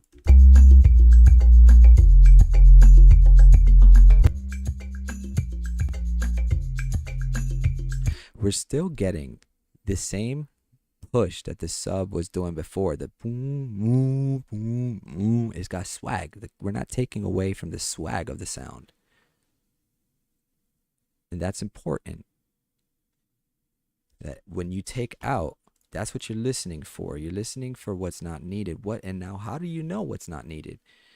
You get into information like this. You research, you're up at a late hour, you're researching, and the answer is knowing that when you have a okay, I'm gonna give you information that I got from the field. Okay, so now that I'm here giving you this information, I got from the field when I was doing live performances and setups for live performances. I realized that there's some sounds that did not transmute well, and there's things that the engineer for the show taught me. And he said, there's no reason for your pads to have bass if you have a bassist. There's no reason for a piano to bring wobble to the mix, to have so much bass that it brings wobble to the mix. The piano does not belong in the subs. What happens when you put the piano in the sub frequencies, it doesn't get played out of the PA system. The PA system in live performances is everything above the subs units. Sub units are 15 to 20 inches cones that only transmute sub and low frequencies. That does not transmute mids, and it does not transmute highs. Highs are the tweeters. There are cones that are this little within the PA system that is around, that is in the middle or around, that only spits out the high end frequencies. So there's 3 cones in a PA system. Okay, there's 3 cones in a PA system. In your car, there are 3 cones in the car, okay? But what they did was they brought 2 cones into one. They put enough wobble into the mid section of the bass so that you have a sub feeling in your car, okay? So now think about a PA system when you take your track to a live performance. When you play something that does not supposed to have a frequency, you're putting that sound in the wrong speaker.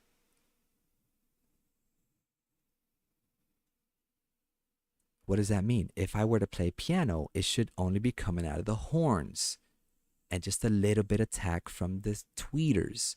There's the tweeters for the highs, the horns for the mids, and the subs for the lows. All right? This is information that I got from the field. An engineer, a sound engineer from the field taught me these things. I sat down with him. I saw him set up. He put white noise throughout the whole building, and he sees he can feel where the frequencies are heading in the room. And he takes out frequencies that are going into places that are not supposed to go, because that brings mud to your mix.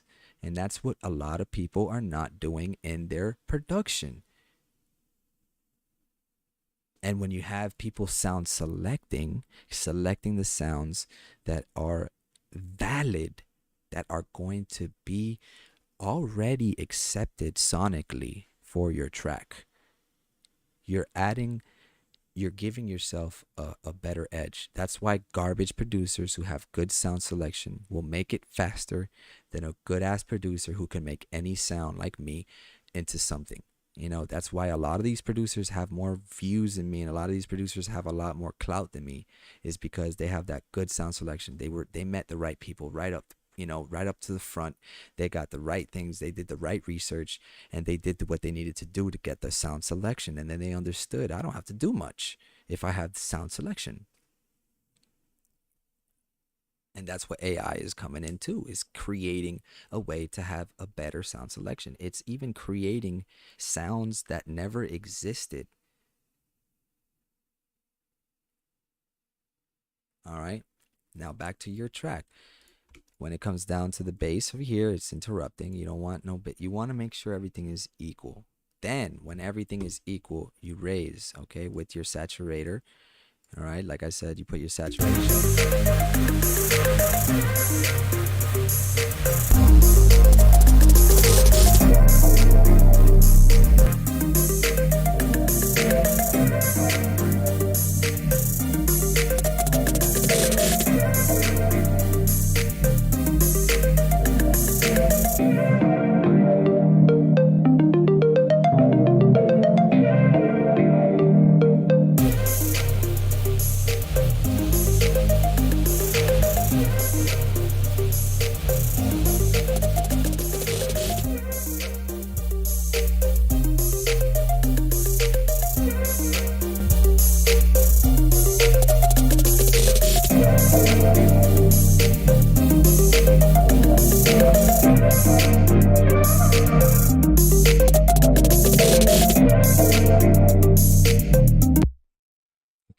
reason why I'm exporting it is so that we can see the transients versus what you gave me and what we're pushing now.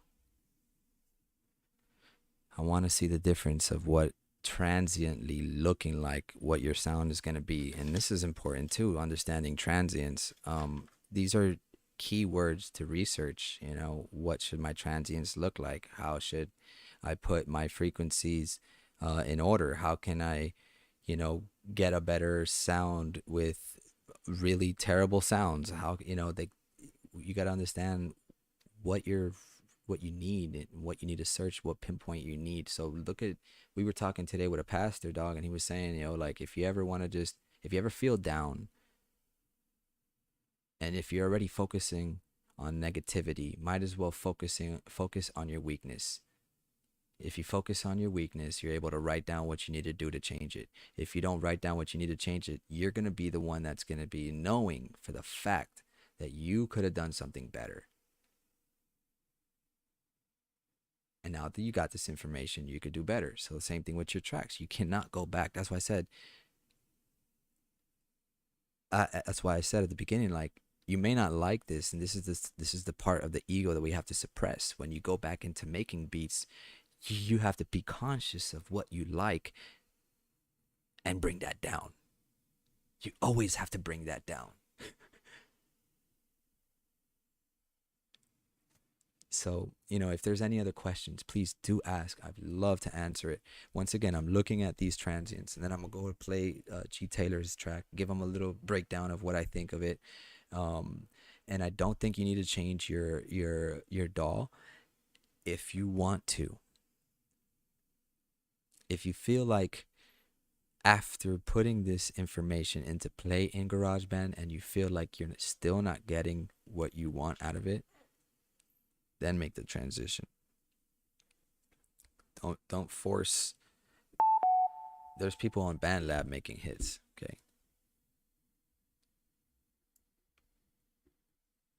All right, now look at the transients. Look at the difference.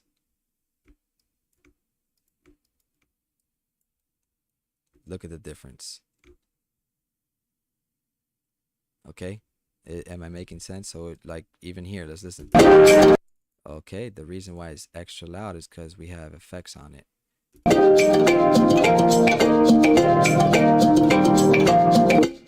You can hear every time that clave hits. You can hear the shaker. You can hear the clap. You can hear the tambourine now. It's muffled.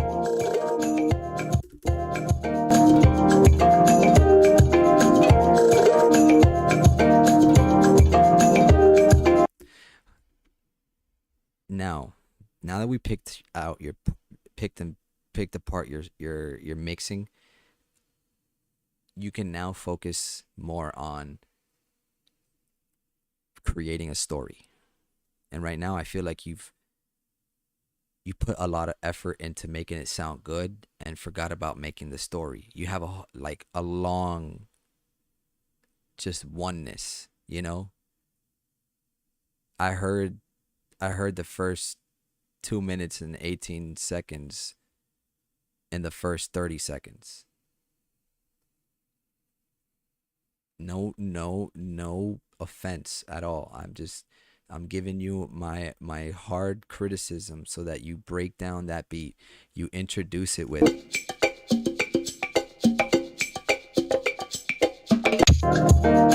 Then you bring in just the piano or guitar, whatever that is. You know what I'm saying? Just like, be creative with introducing your sounds.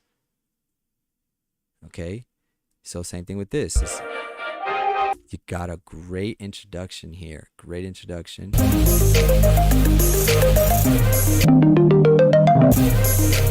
This one's better. This is a lot better. We got into a lot better of a flow in this one. You felt this one a lot more. But as you can still see, not even with my mixing on top of it, like, you could still feel the harshness of everything, you know? But this sounds good, man. This will fill the club.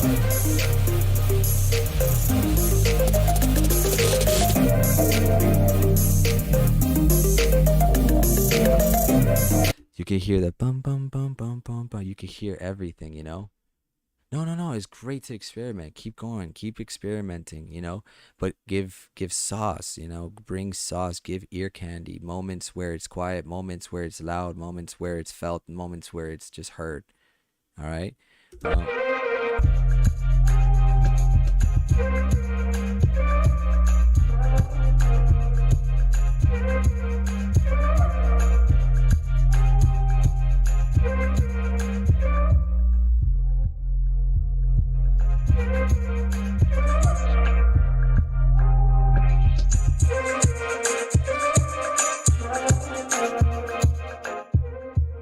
some creative stuff, you know, some phasers and stuff like that. Effects, ear candy. Introduce it. Don't just put it on the whole track. Okay.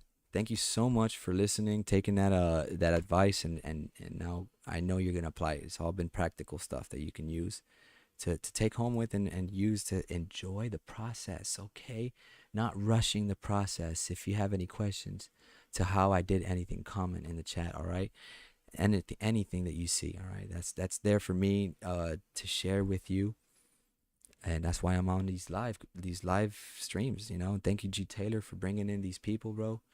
That's my boy, man. This guy's been blessing my soul ever since he met me, man. All right, G Taylor, let's get it, dog. Let's see what you bring to the table with this one.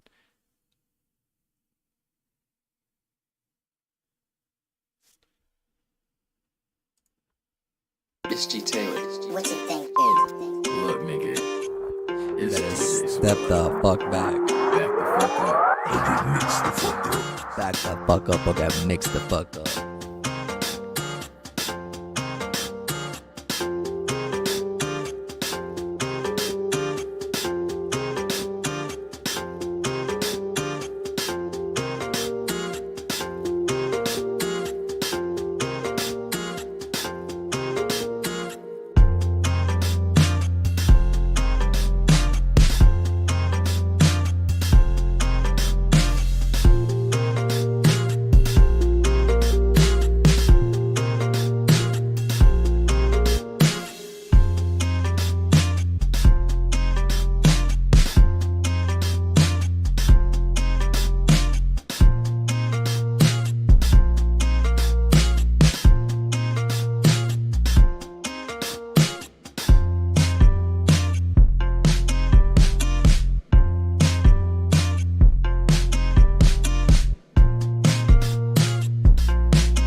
It's G Taylor. What you think? Look, nigga.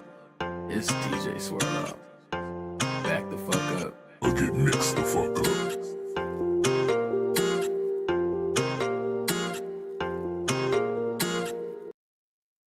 Oh yeah. The only thing I could say about that one is, who has the contact for Beyonce? We need a girl vocalist on that one.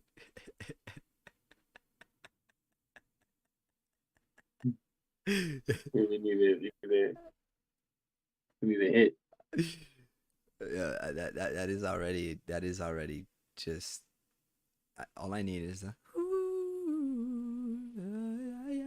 some woman just womanizing me, bro. Just shaking her hips, bro. Just slightly shaking her hips, not even much, you know. Mixing wise, bro. Explain to it. Like, Mixing wise, I like the compressions work. I like the slap on everything. I can't complain about the sub because it didn't interfere with anything. I can't complain with the snare that it interfered with the swing. I can't complain about the placement of the snare, it being late because it brought the swing. And also, your guitar placement of how loud it is very important.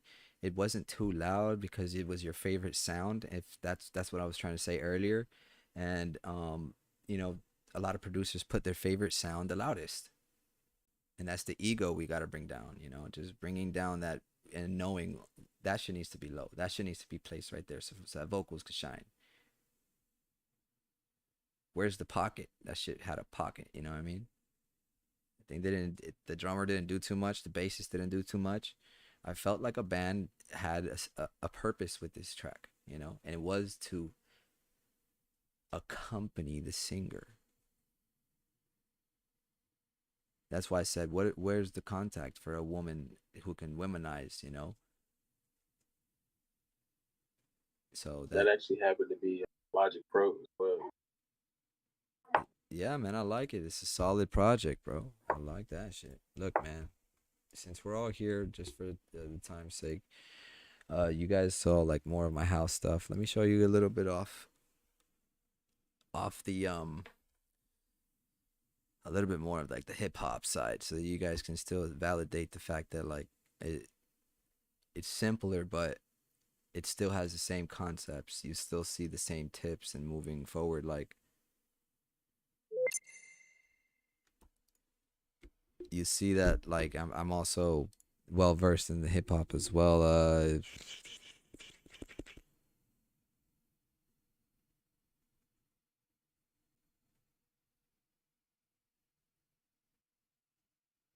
Dedlyjayo. Let's get it. Taylor, get it. Thank you, DJ. You're talented too. Don't underplay yourself. Give more credit to yourself. You know what I mean?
That's a vibe. It's simple, you see, but it has the same concept. There's a sound that's on the left. There's a sound that's on the right, and those two accompany. Then there's a sound in the middle, and that's the, you know.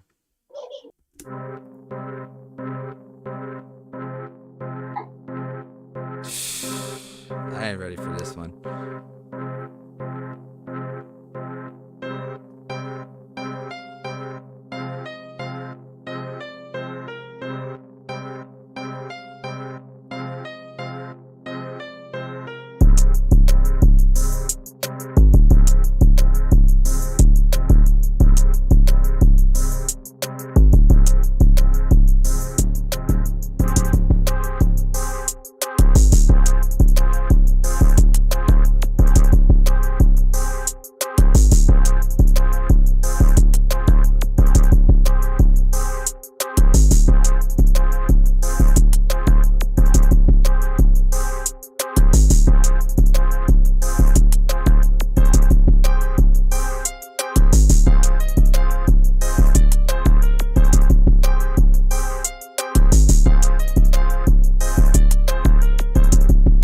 right, so this is what I mean. Now listen, watch.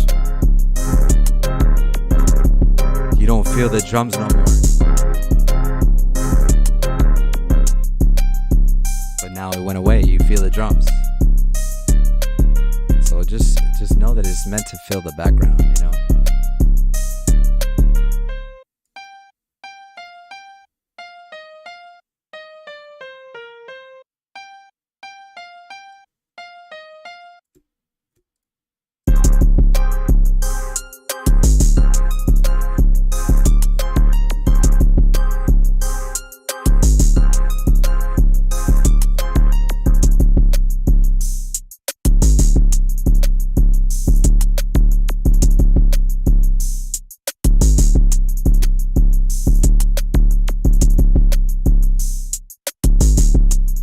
See what I'm saying?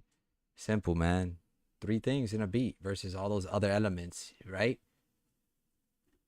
Like there's so much that goes into a house beat versus just this, you know what I mean? So believe that it doesn't really take talent. It takes sound selection and understanding what's necessary.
Appreciate everybody for coming out. I'm gonna end it with a little prayer. I appreciate you, God, for giving me all this talent, for giving me all this knowledge, for giving me the drive to even be here right now, Father God. Just continue to fill me with wisdom, continue to fill me with everything you have. I know that your blessings are gonna be even more than I can store it.